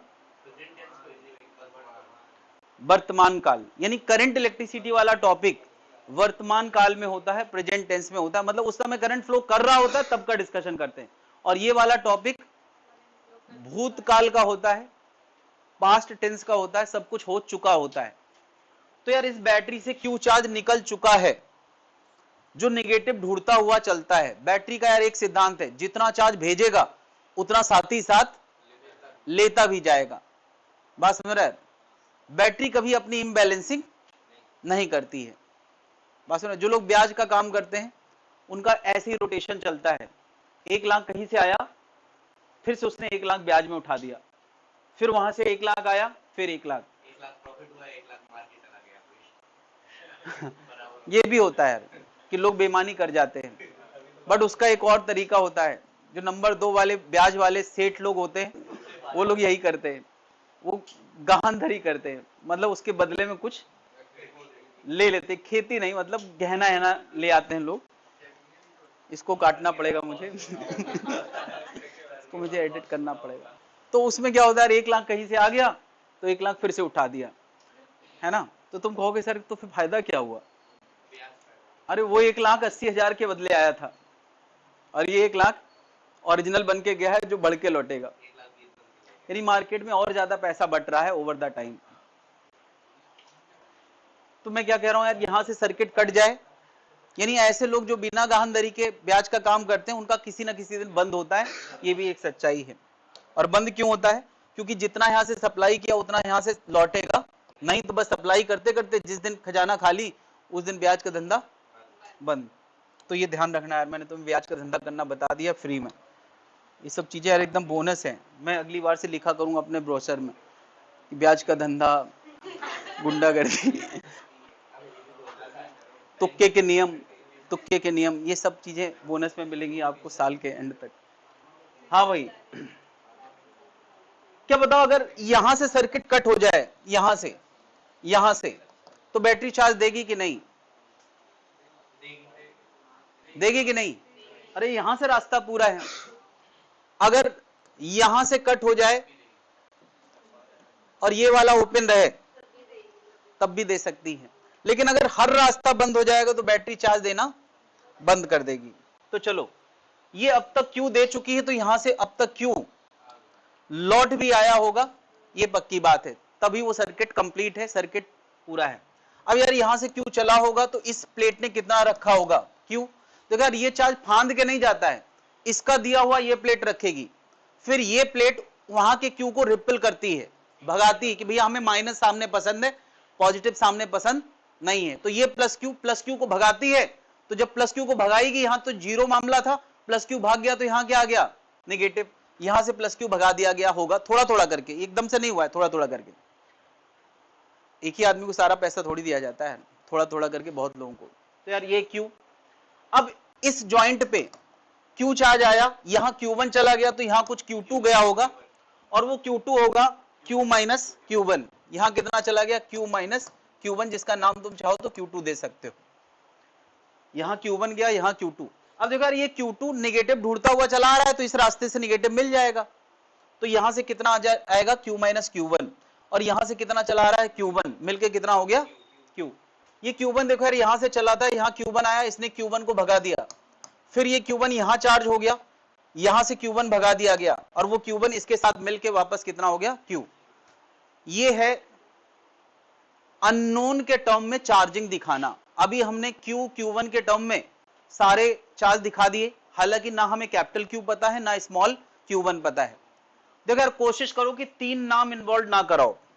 ये Q2 को हम ना ही इन्वॉल्व कराएं तो हमें 2 वेरिएबल नजर आएंगे, Q1 और कैपिटल Q। तो ये 2 वेरिएबल लाना हमारा मकसद है, और 2 लूप के क्वेश्चन में 2 वेरिएबल आराम से लाए जा सकते हैं, 2 अननोन आराम से लाए जा सकते हैं। इनको वेरिएबल बोलने की जगह अननोन बोले तो ज्यादा बढ़िया होगा। तो यार 2 अननोन 2 इक्वेशन से आती हैं, और हम 2 लूप के लिए 2 इक्वेशन बनाने वाले हैं। लेकिन इक्वेशन बनाने से पहले मैं वोल्टेज के बहुत सिंपल बेसिक बताने वाला हूं। लॉ बाद में समझ में आ ही जाएगा, मैं लॉ को लॉ मान ही नहीं रहा हूं। पहली बात तो वो सिंपल वोल्टेज कैलकुलेशन है जो तुम्हें बिल्कुल ऑब्वियस लगेगा, ठीक है। मुझे बताओ, ए और बी, इन 2 जगहों पे किसका वोल्टेज ज्यादा होगा, ए का या बी का? क्यों? ए नेगेटिव से जुड़ा है और बी, तो बी का ज्यादा होगा, ए का कम। तो मैं लिख रहा हूं बी का वोल्टेज ए से कुछ जुड़ के मिलेगा। क्या जुड़ेगा?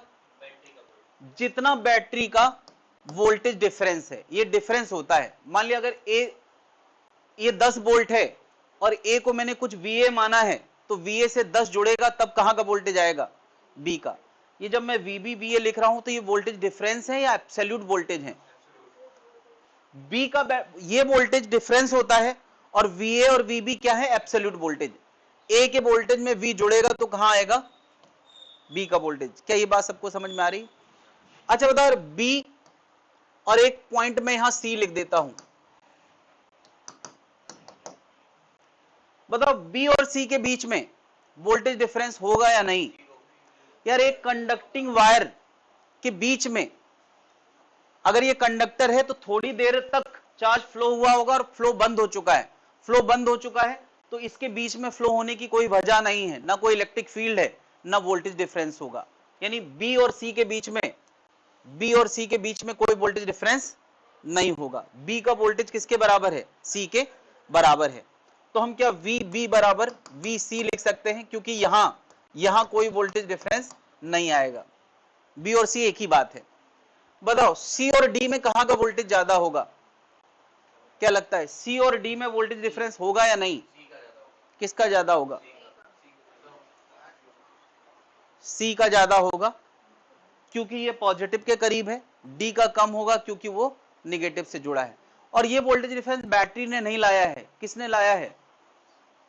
अरे यहां क्या लगा है, कैपेसिटर। क्या कैपेसिटर का वोल्टेज डिफरेंस हम कैसे तय करते हैं, Q बाई C से तय करते हैं कि नहीं? तो Q इसमें चार्ज है, C1 इसका कैपेसिटेंस है, तो इसका वोल्टेज डिफरेंस कितना हो गया, Q बाई, अच्छा Q बाई C1। मुझे बताओ C से कुछ वोल्टेज ऐड करें या घटाएं D का वोल्टेज लाने के लिए?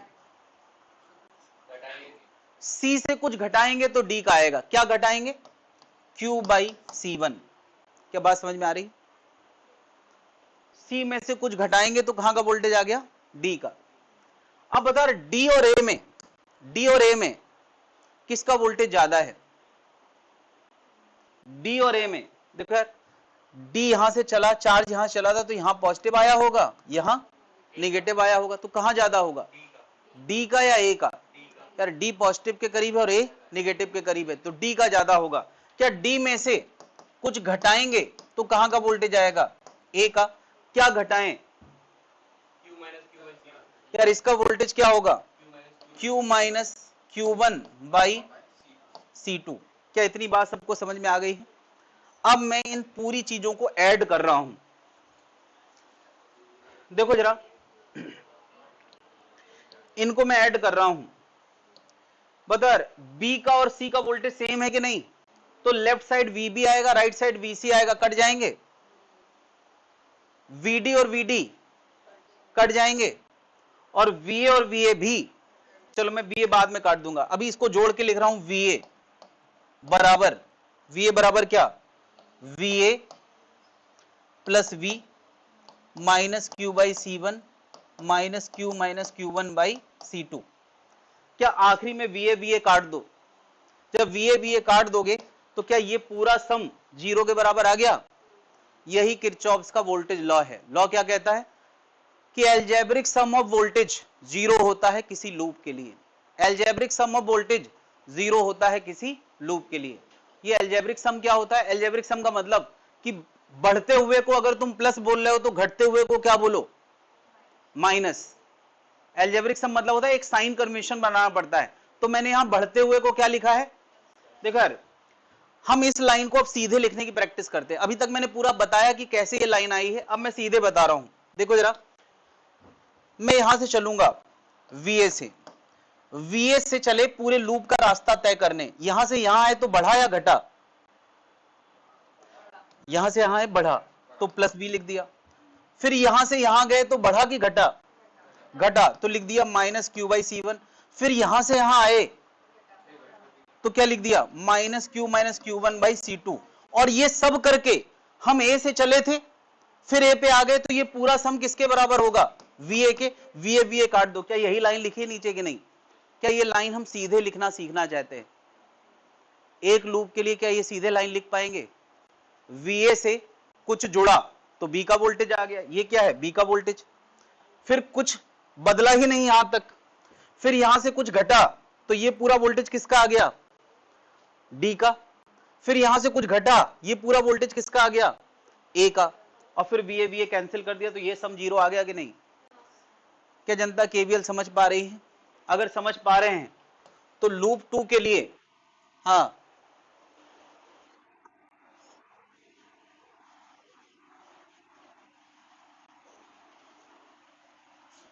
ये हाई है,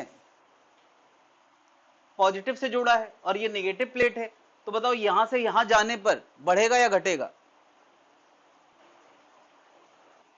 घटेगा। देखो यार, एक याद रखने का मैं तरीका बताता हूं। मैं कहता हूं यार, पॉजिटिव को पहाड़ मान के चलो, नदी हमेशा पहाड़ से समुंदर ढूंढती हुई निकलती है, जिस रास्ते से उसको मिल जाए समुंदर।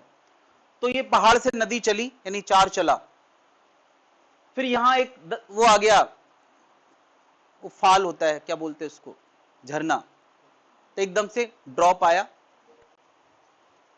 फिर यहां लेवल सेम है, नदी निगेटिव ढूंढता हुआ चल रहा है, समुंदर ढूंढता हुआ, तो समुंदर इस रास्ते भी जा सकते हैं, तो एक धारा यहां टर्न हो गई, और समुंदर इस रास्ते भी जा सकते हैं, तो दो धाराएं स्प्लिट हो गई, यानी चार्ज यहां से भी जाएगा और यहां से भी जाएगा।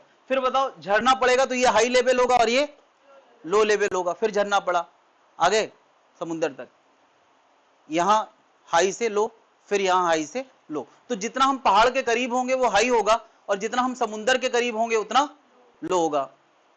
क्या अभी इससे ज्यादा मैं कुछ बोलूं? चार्ज हमेशा हाई से लो की तरफ। अच्छा, पानी वाला मॉडल भी तो तुम्हें याद ही है ना यार, हाई से लो ढूंढता हुआ पानी चलता है, वही लॉजिक यहां भी है। अच्छा, एक और बात, किताबों में कुछ जगह कन्वेंशन उल्टा लिया जाता है, तो क्या वो गलत है?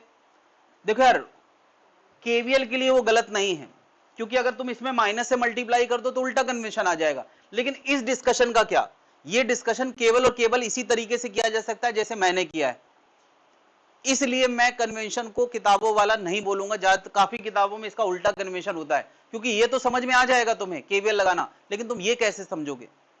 ये जोड़ घटाना हमेशा सही साइन के साथ ही चलेगा, जो बढ़ा है उसको बढ़ा लिखना पड़ेगा, जो घटा है उसको घटा लिखना पड़ेगा।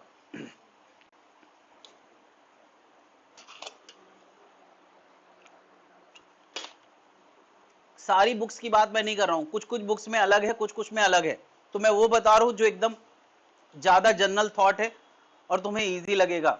मे बी कि स्कूल वाले उल्टा बताएंगे तो तुम्हें समझना पड़ेगा यार कि तुम सीधा ही करो, सारे जवाब मिलेंगे, आंसर आ जाएगा तो तुम्हारा क्वेश्चन सही कर दिया जाएगा, गलत हो जाएगा तो वो लोग फिर काट ही देंगे नंबर, थोड़ा रिस्क है।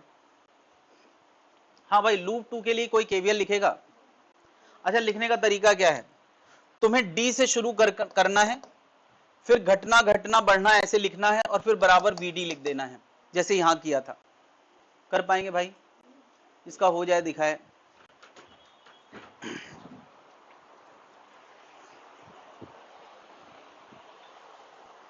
ठीक, और कोई?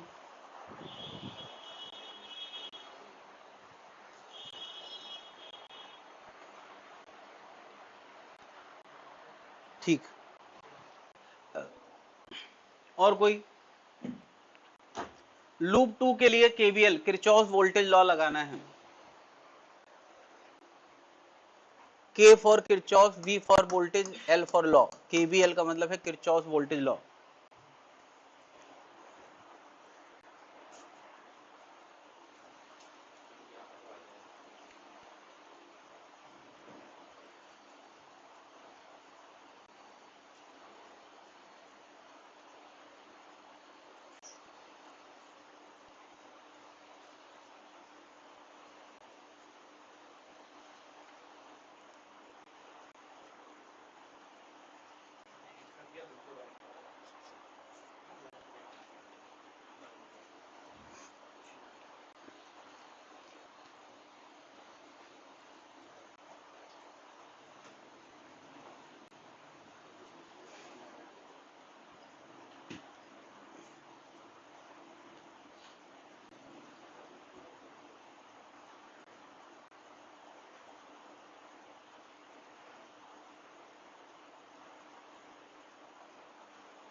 हाँ भाई, डी का कुछ वोल्टेज है, यहां से यहां ऐसे मैं क्लॉकवाइज सेंस में चल रहा हूं, तो डी का कुछ वोल्टेज है, यहां से यहां जाएंगे, घटेगा कि बढ़ेगा? हाई से लो गए आ रहे तो घटेगा। Minus Q by C three, Q one by C three, यहां आ गए। यानी ये जो सम है ये कहां का वोल्टेज डिनोट कर रहा है? ई का। फिर ई से एफ तक कोई फर्क नहीं पड़ेगा, एफ तक आ गए। फिर एफ से यहां जाएंगे तो घटेगा या बढ़ेगा? अगेन घटेगा, हम समुद्र तरफ जा रहे हैं तो घटेगा। तो क्या लिखना है? Minus Q one by C four, वही चार्ज क्यू वन यहां चल रहा है। यहां तक आ गए हैं यार, बिल्कुल समुद्र के मुहाने पे खड़े हैं। और अब हम यहां से यहां जाएंगे, घटेगा या बढ़ेगा? बढ़ेगा यार। अब हम समुद्र से ऊंचाई का रास्ता तय कर रहे हैं। ऊंचाई मतलब ऊपर है इसलिए नहीं, क्योंकि ये वाला पॉजिटिव के करीब है, डी पॉइंट पॉजिटिव के करीब है। तो हम यहां लिखेंगे plus Q minus Q one by C two. और ये पूरा सम करने के बाद देखो यार, यहां से ये वी था, फिर ये वी एफ हो गया, कोई फर्क नहीं पड़ा, और ये पूरा सम वी ए हो गया, और ये पूरा सम किसके बराबर होगा? वी डी के। वी डी कैंसिल कर लो, ये हमारा किरचॉफ वोल्टेज लॉ है। कितने लोगों ने बना लिया है? कोई दिक्कत है? ये सेम बातें आगे चल के हम लोग करंट वाले टॉपिक में करेंगे, बिल्कुल सेम बातें, बस इतना ही अंतर होगा कि यहाँ क्यू बाई सी है, वहां आई इंटू आर होगा। इसलिए यहाँ पे ढंग से समझ लें तो ये भी टॉपिक मजबूत होगा और अगला भी।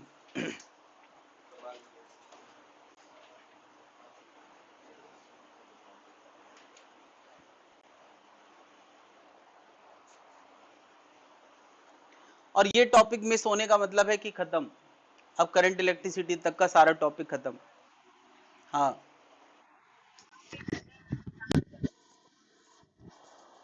हाँ हाँ हाँ। अच्छा ये बताओ, ए में ज्यादा वोल्टेज है या डी में? देखो यार, ए समुद्र के करीब है और डी पहाड़ के करीब है। तो जब हम अपना क्लॉकवाइज सेंस में लूप लॉ लगा रहे थे, क्लॉकवाइज सेंस में, तो यहां से यहां घटा, यहां कोई फर्क नहीं, यहां घटा। तो देखो हर बार हम समुद्र के करीब जा रहे थे तो घट रहा था, अभी हम कहां जा रहे हैं? पहाड़ के करीब, तो बढ़ेगा नहीं।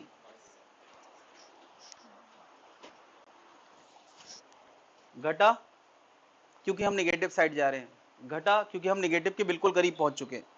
और अभी यहां से यहां जाएंगे तो बढ़ा, क्योंकि हम ये पॉजिटिव प्लेट की तरफ जा रहे हैं भाई। इससे पहले हम पॉजिटिव से नेगेटिव जा रहे थे, पॉजिटिव से नेगेटिव जा रहे थे, अभी हम नेगेटिव से पॉजिटिव जा रहे हैं, ऐसे भी समझ लो यार। हाँ भाई कशिश, क्लियर है? बीच में कहां चली गई थी? मैंने पॉजिटिव को पहाड़ बोला है, यहां से नदी निकलती है समुंदर ढूंढते हुए, तो क्या इस रास्ते नदी जा सकती है समुंदर में? ये नेगेटिव समुंदर है, और इस रास्ते स्प्लिट होके भी नेगेटिव में जा सकती है। तो यहां से पानी चला, यहां झरना पड़ा, तो एक जंप आया, ये प्लेन है।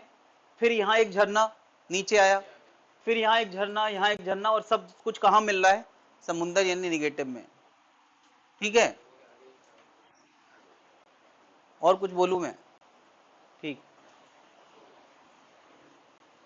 चलो अभी मैंने सब कुछ इक्वेशन बना के छोड़ दिया है, एक न्यूमेरिकल हम लोग करेंगे तो चीजें एकदम पक्की हो जाएंगी। मैंने यहां पर एक क्वेश्चन दिया है, 6 वोल्ट की बैटरी है, 6 वोल्ट की बैटरी है, यहां से क्यू निकलता हुआ मानो, फिर यहां क्यू स्मॉल क्यू माना, तो यहां कितना गया होगा यार? यहां से क्यू आया, यहां क्यू माइनस क्यू आया, यहां से क्यू माइनस क्यू लौटेगा, यहां से क्यू लौटेगा, मिलके क्यू हो जाएगा। पहले जल्दी से चार्ज फ्लो करा दो। अब एक लूप इक्वेशन इसकी और एक लूप इक्वेशन इसकी, दो इक्वेशन दो अननोन, सॉल्व करके आंसर लाना है। अच्छा मैं एक और चीज बता दूं, यहां क्यू और स्मॉल क्यू ये माइक्रो कूलाम में अननोन है। माइक्रो कूलाम में अननोन का मतलब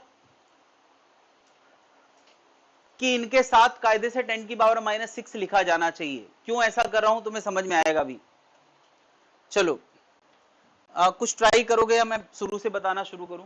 चलो मैं पहले वाले में थोड़ी मदद कर रहा हूं, तुम लोग बताते जाओ मुझे। ए का कुछ वोल्टेज हमने माना है, ए का, यहां से यहां जाएंगे, बढ़ेगा या घटेगा? यहां से यहां क्लॉकवाइज सेंस में बताओ, बढ़ेगा। कितना बढ़ेगा? VA plus 6 यार जितना बैटरी का वोल्टेज उतना बढ़ेगा, 6 बढ़ेगा। ये पूरा सम कहां का वोल्टेज आ गया? बी का। अब अगर बी से जब सी जाएंगे तो बढ़ेगा या घटेगा? घटेगा। और कितना घटेगा? जितना इस कैपेसिटर का वोल्टेज है, कैपेसिटर का वोल्टेज क्यू बाई सी होता है, तो माइनस क्यू बाई 6 नहीं 6 म्यू। तो क्यू भी किस में है? म्यू में। तो म्यू म्यू कट जाएगा। अभी तुम्हें समझ में आया क्यू को मैंने म्यू में क्यों माना है? ताकि म्यू का चक्कर हमें हैंडल ना करना पड़े। माइक्रो माइक्रो कट गया। कहां आ गए? सी तक। यानी ये पूरा सम कहां तक दिखा रहा है? सी तक। बताओ सी से फिर ए में आएंगे वापस। मैं यार ये पूरा लूप डिस्कस कर रहा हूं। सी से ए में बढ़ेगा या घटेगा? घटेगा। कितना? Q minus small Q micro upon 1 micro. Micro micro खत्म, बराबर क्या? वीए। वीए वीए कैंसिल। लूप इक्वेशन ये बनी है। 6 बराबर Q by 6 Q minus Q by 1। इसको थोड़ा और सॉल्व कर लेते हैं। पहली लूप इक्वेशन ये बन गई है। दूसरी बनाओ, पहली दूसरी सॉल्व करो, क्यू स्मॉल क्यू के आंसर लाओ। पूरा क्वेश्चन करना है।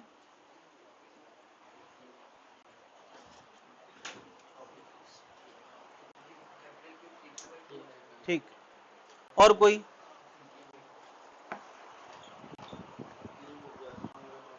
नहीं, कुछ कमी है भी। और कोई?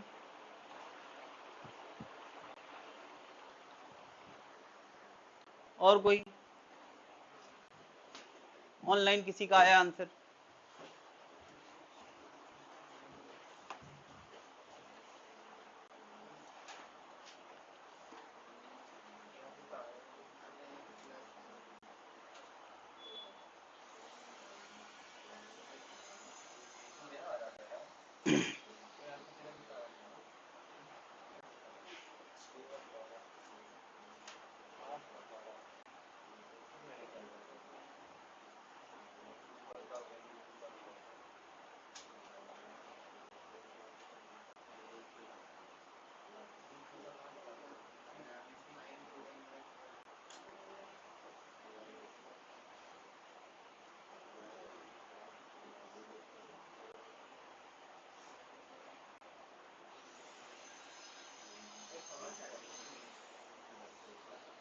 लूप 2 वाला मिलाएं जरा।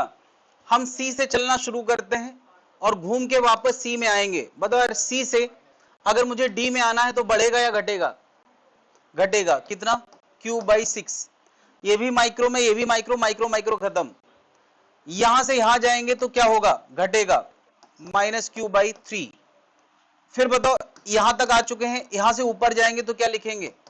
क्यू माइनस क्यू बाई 1 बराबर क्या? देखो हम सी से चले थे, घटा तो यहां का आ गया, फिर घटा तो यहां का आ गया, फिर बढ़ा तो सी का आ गया। यानी ये पूरा सम सी के वोल्टेज को डिनोट कर रहा है। VC VC cancel. कितने लोगों का ये बन गया है?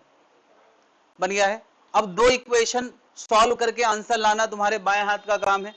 मैं दाएं हाथ से करता हूं। क्यू माइनस क्यू बराबर Q by 6 plus Q by 3। मैं एलसीएम लूंगा 6 तो ये आएगा क्यू प्लस 2q।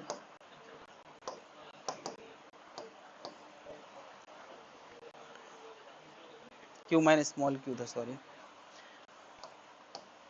6 यहां पहुंचाते हैं। 6q माइनस 6 स्मॉल क्यू बराबर 3q। 6 कैपिटल क्यू बराबर 9 small Q. 9 small Q. 2q बराबर 3 स्मॉल क्यू। यार सेकेंड इक्वेशन हमारी ये आई है, फर्स्ट इक्वेशन ये है। दो को सॉल्व करना है। मैं इसको थोड़ा और सॉल्व करके दिखा देता हूं। 6 एलसीएम ले लो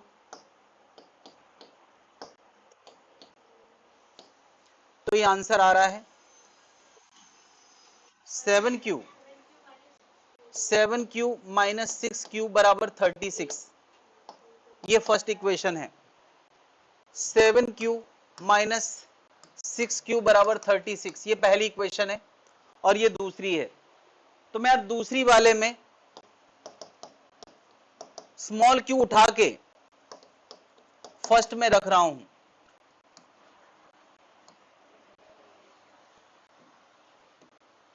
सॉल्विंग का तरीका सबका अलग अलग हो सकता है।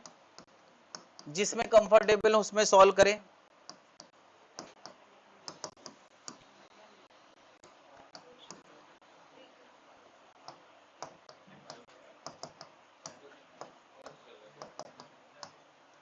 Q का आंसर आया है 12। ध्यान रखना Q माइक्रो कूलाम में माना था, तो बाद में तुम इसका आंसर क्या लिखोगे, 12 माइक्रो कूलाम। तो स्मॉल q का आंसर पता है कितना आ गया, 2 इंटू 12/3, ये आ रहा है 8 माइक्रो कूलाम। कितनों का आ गया यार, समझ गया यार केवीएल कैसे लगाते। देखो यार, दो लूप का केवीएल आ जाए ये अपने आप में बहुत बड़ी बात है। हालांकि इसको सॉल्व करने का ये कोई तरीका नहीं है, तुम्हें दूसरे तरीके बताए जाएंगे जिससे इतना टाइम नहीं लगेगा, लेकिन अभी हमारा मकसद था केवीएल समझना, इसलिए मैंने केवीएल समझा दिया है। केवीएल वो लास्ट चीज है जो हमें ट्राई करना चाहिए जब किसी से काम ना बने। केवीएल को जबरदस्ती आ केवीएल मुझे मार नहीं करना है, लेकिन केवीएल नहीं आता है तो इस टॉपिक की भाषा नहीं बन पाएगी। इस पूरे टॉपिक की भाषा केवीएल है, इस टॉपिक की डीलिंग ही इसकी मदद से जगह जगह होने वाली है। किसी को किसी स्टेप में कोई दिक्कत है तो बताएं।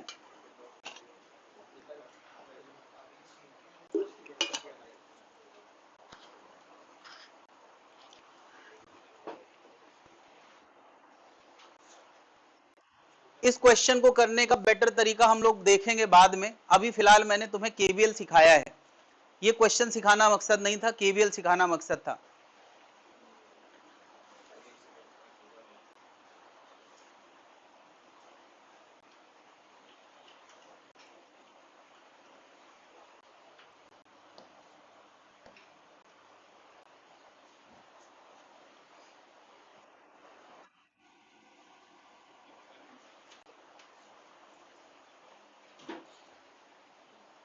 नोट कर लिया भाई लोग।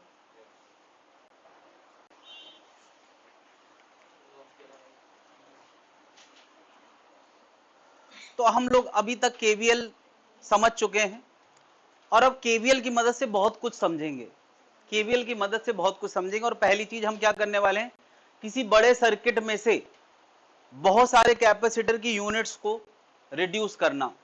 और रिड्यूस कैसे करते हैं, सीरीज और पैरेलल देख के। सर्किट में पैरेलल और सीरीज जोड़ के हम सर्किट को रिड्यूस कर सकते हैं, छोटा देख सकते हैं। तो हमें सबसे पहले सीरीज देखना है, फिर पैरेलल। यानी किसी सर्किट में हमें तीन कैपेसिटर ऐसे एक लाइन में दिख जाएं सच दैट कि इनका एक एंड हायर मोस्ट बैटरी से जुड़ा है पॉजिटिव टर्मिनल से, और दूसरा निगेटिव से जुड़ा है, सीधे बैटरी से जुड़ा हो चाहे ना जुड़ा हो, एक हायर है और एक लोअर है। बस ये समझो, ये पार्ट ऑफ द सर्किट है, तीन कैपेसिटर जिसका एक एंड हायर मोस्ट है और एक एंड लोअर मोस्ट है। तो बता यार, अगर ऐसा है तो हायर से चार्ज चलेगा, है ना, हायर से चार्ज चलेगा, रिपल्शन मारेगा, फिर इधर आएगा, इसको रिपल्शन मारेगा, यहां आएगा, रिपल्शन मारेगा, और फिर लौट के बैटरी में आ जाएगा। सब कुछ होने के बाद हमें चीजें ऐसी नजर आएंगी। तो यार इनको सीरीज में किस कंडीशन में बोल रहा हूं, सीरीज होने की कंडीशन क्या है कि सबसे फ्लो होने वाला चार्ज क्या होगा, चार्ज फ्लोइंग थ्रू ईच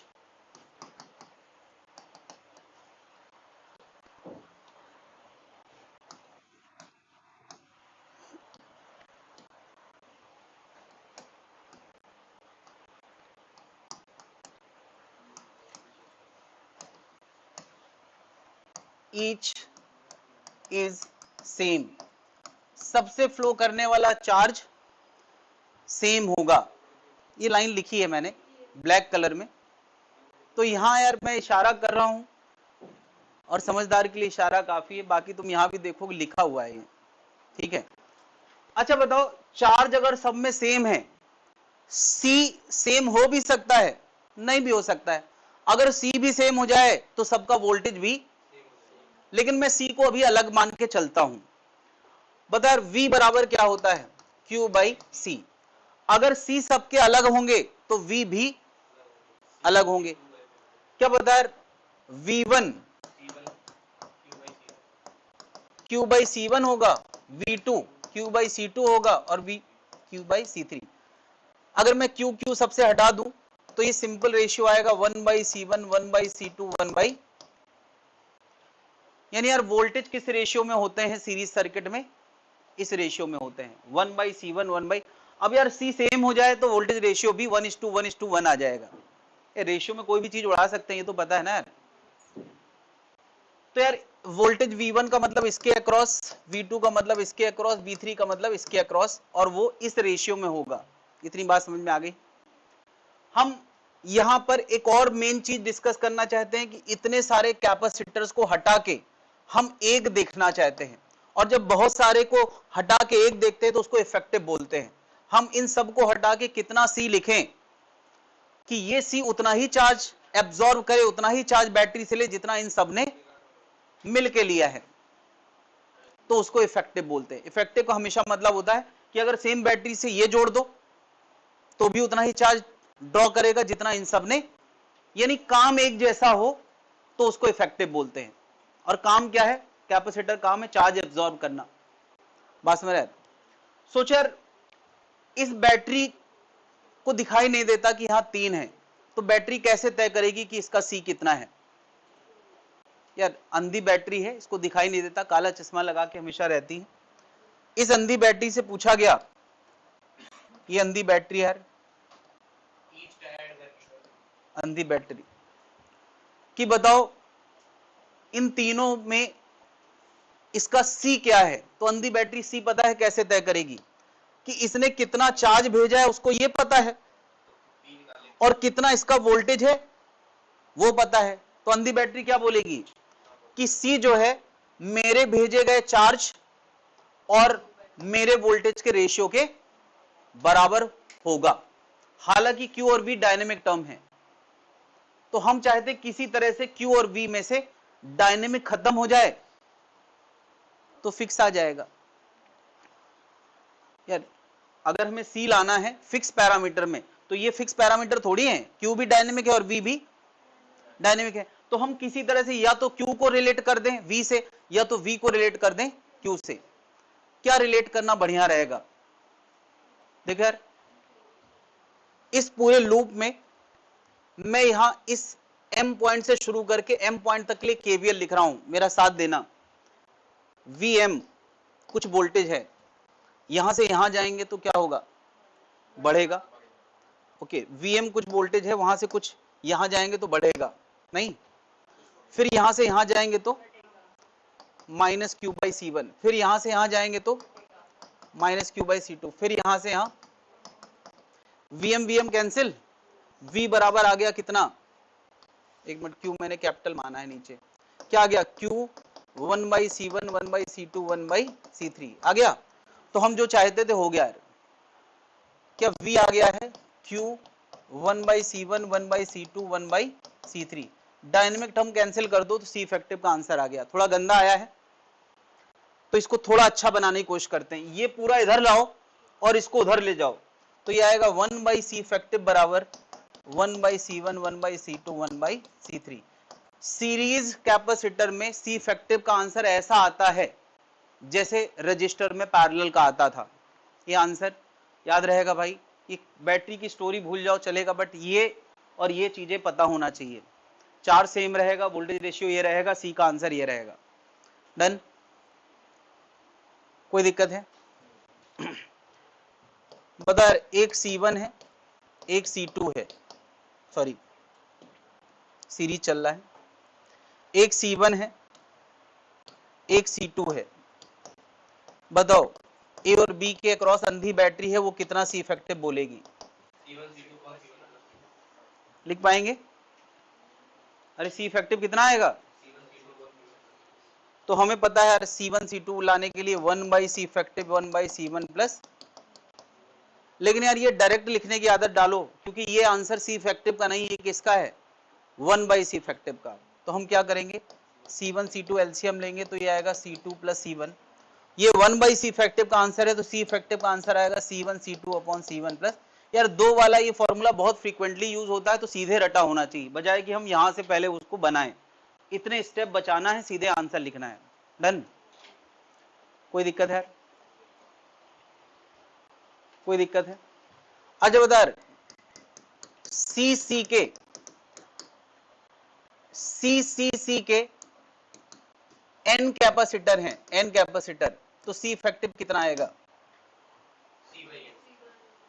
निकाल पाएंगे, निकाल ही लो। सी इफेक्टिव का आंसर आएगा C/N, निकाल के देख लो। और मैसेज इससे क्या क्या निकल रहा है कि अगर बहुत सारे कैपेसिटर सीरीज में जोड़ते हैं तो उसका इफेक्टिव आंसर इंडिविजुअल आंसर से कम आता है। ये मैसेज है जो हमें ध्यान रखना चाहिए।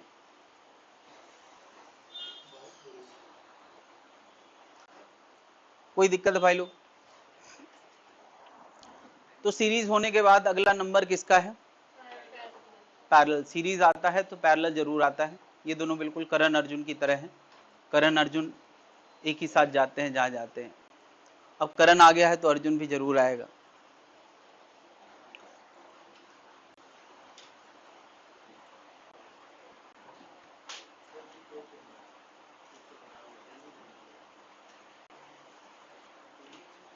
देखो यार, इस तरह से कनेक्शंस हैं कंडक्टर के थ्रू। कैपेसिटर की एक तरफ की प्लेटें आपस में जुड़ी हैं, दूसरे तरफ की प्लेटें आपस में जुड़ी हैं। एक तरफ हायर मोस्ट पोटेंशियल होगा और एक तरफ लोअर मोस्ट पोटेंशियल होगा। अगर ऐसा सीन देखने को मिल जाए तो ये कौन सा कॉम्बिनेशन है, पैरेलल। तो यार एक तरफ हायर मोस्ट है, एक तरफ लोअर मोस्ट है, तो जो भी वोल्टेज डिफरेंस ऊपर वाले को मिल रहा है वही बीच वाले को, वही नीचे। दोनों का हायर कॉमन है, दोनों का लोअर कॉमन है। तो यार पैरेलल की मेन कंडीशन क्या है, हाँ, potential difference across each capacitor is same. जो डिफरेंस इधर है वही डिफरेंस इधर है, वही डिफरेंस इधर है। और क्लियर समझाने के लिए मैंने यहां एक बैटरी जोड़ दी है ताकि तुम्हें ये दिखे कि जो वोल्टेज इसको मिल रहा है वही इसको मिल रहा है, वही इसको मिल रहा है।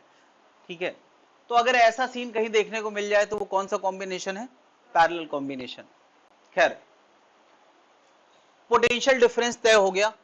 चार्ज के बारे में क्या ख्याल है, चार्ज, चार्ज क्या होता है, CV होता है और V सब में क्या है, सेम है।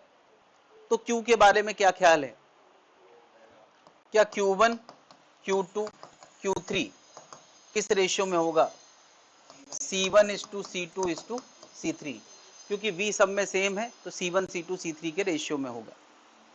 कोई दिक्कत है भाई लोग?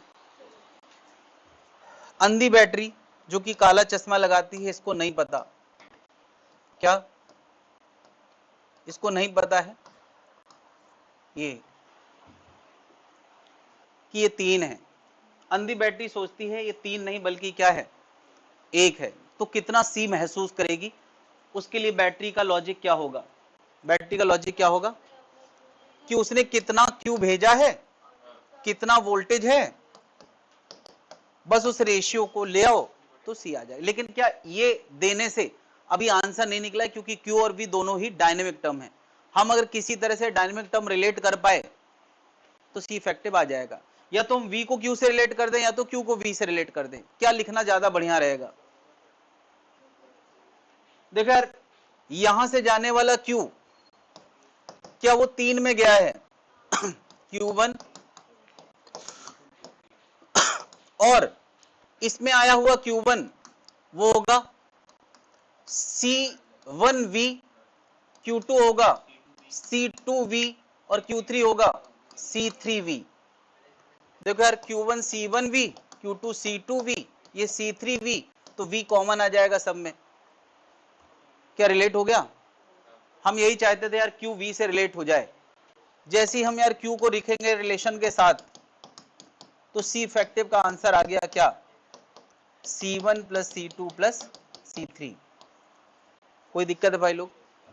सीरीज रजिस्टर में जो आंसर आता है जैसा, यहां वो आंसर पैरेलल में आ रहा है। याद रखने का तरीका यही रहेगा यार कि हमने ये सीरीज पैरेलल 10th से देखना शुरू कर दिया था और वैसा ही है, बट थोड़ा उल्टा है। हाँ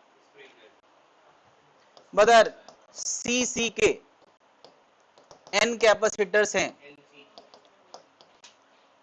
तो बताओ C इफेक्टिव कितना होगा, NC। ये बात यार लिखना भी मुझे तुम्हारी तौहीन करने जैसा लग रहा है। ये तो समझ में आना चाहिए।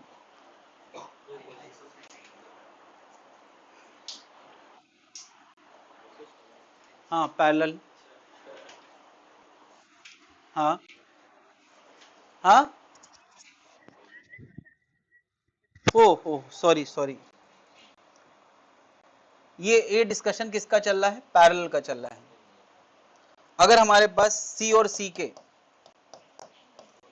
सी के n कैपेसिटर हैं और सब आपस में पैरेलल जुड़े हैं, तो उसका सी इफेक्टिव कितना होगा, एन सी। क्लियर है भाई।